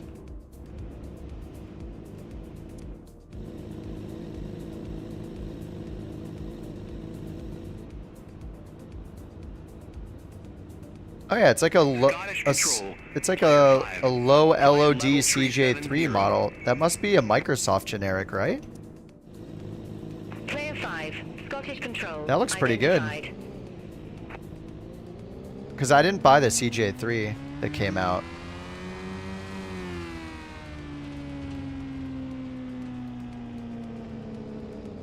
Looks pretty cool. Even the generic model looks pretty cool. Real-time traffic? You don't get any planes on the ground or over the air. What? Do you have all the right settings on? Do you have live traffic turned on from your free flight menu? Where it says flight conditions in the top right? There's several settings, so... And real-time traffic, you're talking about the injected traffic, right? I don't know what number your Roman numerals are. Is L50, 10, 9, C100?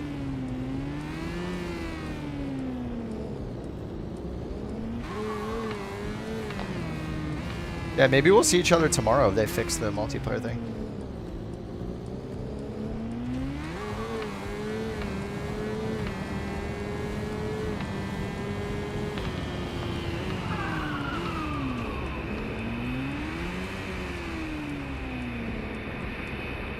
With a follow me car.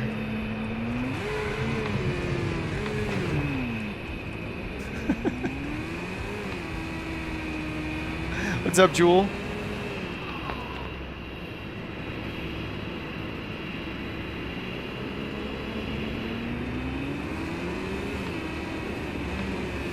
That's stopping because of me. Oh! The terrain. Yeah, if you weren't getting real-time traffic, that wasn't a bug as far as I know. Like, I would just check your settings. You need to make sure that you have real-time traffic turned on in the online settings. You have to make sure that under your graphics settings, you do not have air traffic turned off, otherwise you'll see nothing. And you need to make sure that on the world map in the top right corner, if you're doing the world map, free flight, in the top right corner, you have to turn live traffic on under the flight conditions button. And if you're doing career mode, under the online settings section, you need to have air traffic in career mode turned on as well. It just, unfortunately, the answer isn't like super straightforward. It matters like if you're using career mode or not. But yeah, career mode has its own separate settings, so I'm gonna just show you real quick. Max for November, Mike. All right, Avo, have a good one. Thanks for all the bits today, dude. Thanks for hanging out. Contact Edinburgh, And thanks for the gifted subs today too, Evo. Appreciate it, man. Do I see two nameplates? One for aircraft and avatar. Oh, I didn't look. Hold on one sec. So you need to go to the world map up here, flight conditions, and make sure you have live air traffic selected here. This is the AI traffic. This is the multiplayer traffic. So this needs to be on live or AI. And then under your settings, under online, you need to make sure this is not turned off. Air traffic type, real-time online. If you're doing career mode and you want to see it, then this tick box has to be checked right here for air traffic and career. And then finally, if you go to your graphics, global rendering, expand that, go all the way down here. Air traffic needs to be set. It needs to just not be off. This has to be anything but off for air traffic. Otherwise, no planes besides you will show, including multiplayer. This is all other airplanes, pretty much. So if this is off, you won't see anything. And then traffic airport quality is just like the static plane sitting on the ground. I think you can leave that off if you're using live traffic. I think it still spawns them in with this on off. I think these are just ones that sit there and do nothing.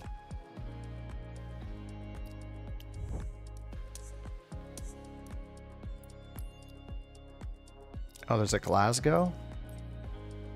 Both for Flight Sim 2020. I'm gonna wait until things get updated. You see 2 different plates for each plane. Oh, it's still showing the avatar names separately. Alrighty, guys, it's 1 in the, oh my god, it's 1 in the morning. Okay, I gotta go to bed. That's all set up. You'll double check. Yeah, check the graphics one, because if you set the air traffic to off, then you won't see anybody but your own plane, including multiplayer. So you're saying the same thing. I thought they said they fixed that with the double name thing.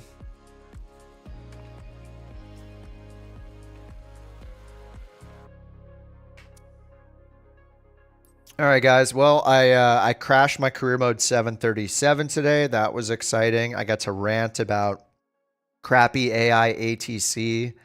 I got to drive the cross cart with Rich's new liveries. No way, this song again 3 times in one stream. There's over 200 songs in the playlist. This is probably what it feels like when you bet your Bork coins and you lose every time when it says it's 1 out of 3 chance. Like, there's 200 songs in here. This does not feel random. I can't listen to it. It's horrible. I hate this song. There we go. That's better. All right, guys. Well, GG's. Thank you guys for hanging out so much tonight. And I hope your sim update 2 doesn't crash like mine did earlier. We'll see how it goes. Thank you guys for all the bits tonight. All the resubs and everything. Evo for all the bits. Warlock. Much appreciated. Jewel, thank you for all the bits if you're still here and you didn't pass out at your desk. Mac and Jewel as well. Tweak Demon. Thank you guys for the bits tonight. And the hilarious TTSs and stuff. Oss as well. The list is long. You guys went crazy with the bits today. Underdog, thank you for the bits. And thanks for the subs and resubs today. We had Shill with the 4 months. Thank you, Shill. Bob. AJ for the super chat. JT for gifting 1 to Rich. And gifting 1 on YouTube, JT. Thank you. Ian, thanks for the gifted. 5 gifted. And Johnny for the 5 gifted. Evo for the 2 gifted. Miracle for the super chat. Chemistry for the 5 gifted. And Dave for 3 months as a couch captain. Thanks so much, guys. GG's. This music's awesome. All right, guys. Well, tomorrow is Sim Update 3 beta day, I guess, which is insane. I will not be streaming tomorrow night unless I get on super late at night for an hour or 2 before I go to bed, but probably unlikely. So I'll most likely see you guys on Saturday instead. The graphics are set up correctly for you? Yeah, that's really weird. And you've tested it by going into like a super busy airport, like into a major international airport. That is pretty weird. Those are all the suggestions I have. Sorry. So yeah, tomorrow will be cool. I probably won't see you guys on the stream tomorrow, but I'll be on Discord. I'll get the beta installed before I'm out for the night. I'm just going out to see some live music. Get out of the house finally, so I'll at least see you guys on Saturday. The cross card pack 2 premieres on Saturday. Heck yeah. Thanks again, Rich. It looks so good, dude. It's incredible. The details are insane, man. I'll see if I can send you something as a thank you. Maybe you need like a 777 or something. All right, guys. Thanks for hanging out. I'll see y'all. I'll see y'all on Saturday at the latest. Have fun with your sim update, and yeah, that's it. Thanks for hanging out. Have a good night. Bye bye. Meow.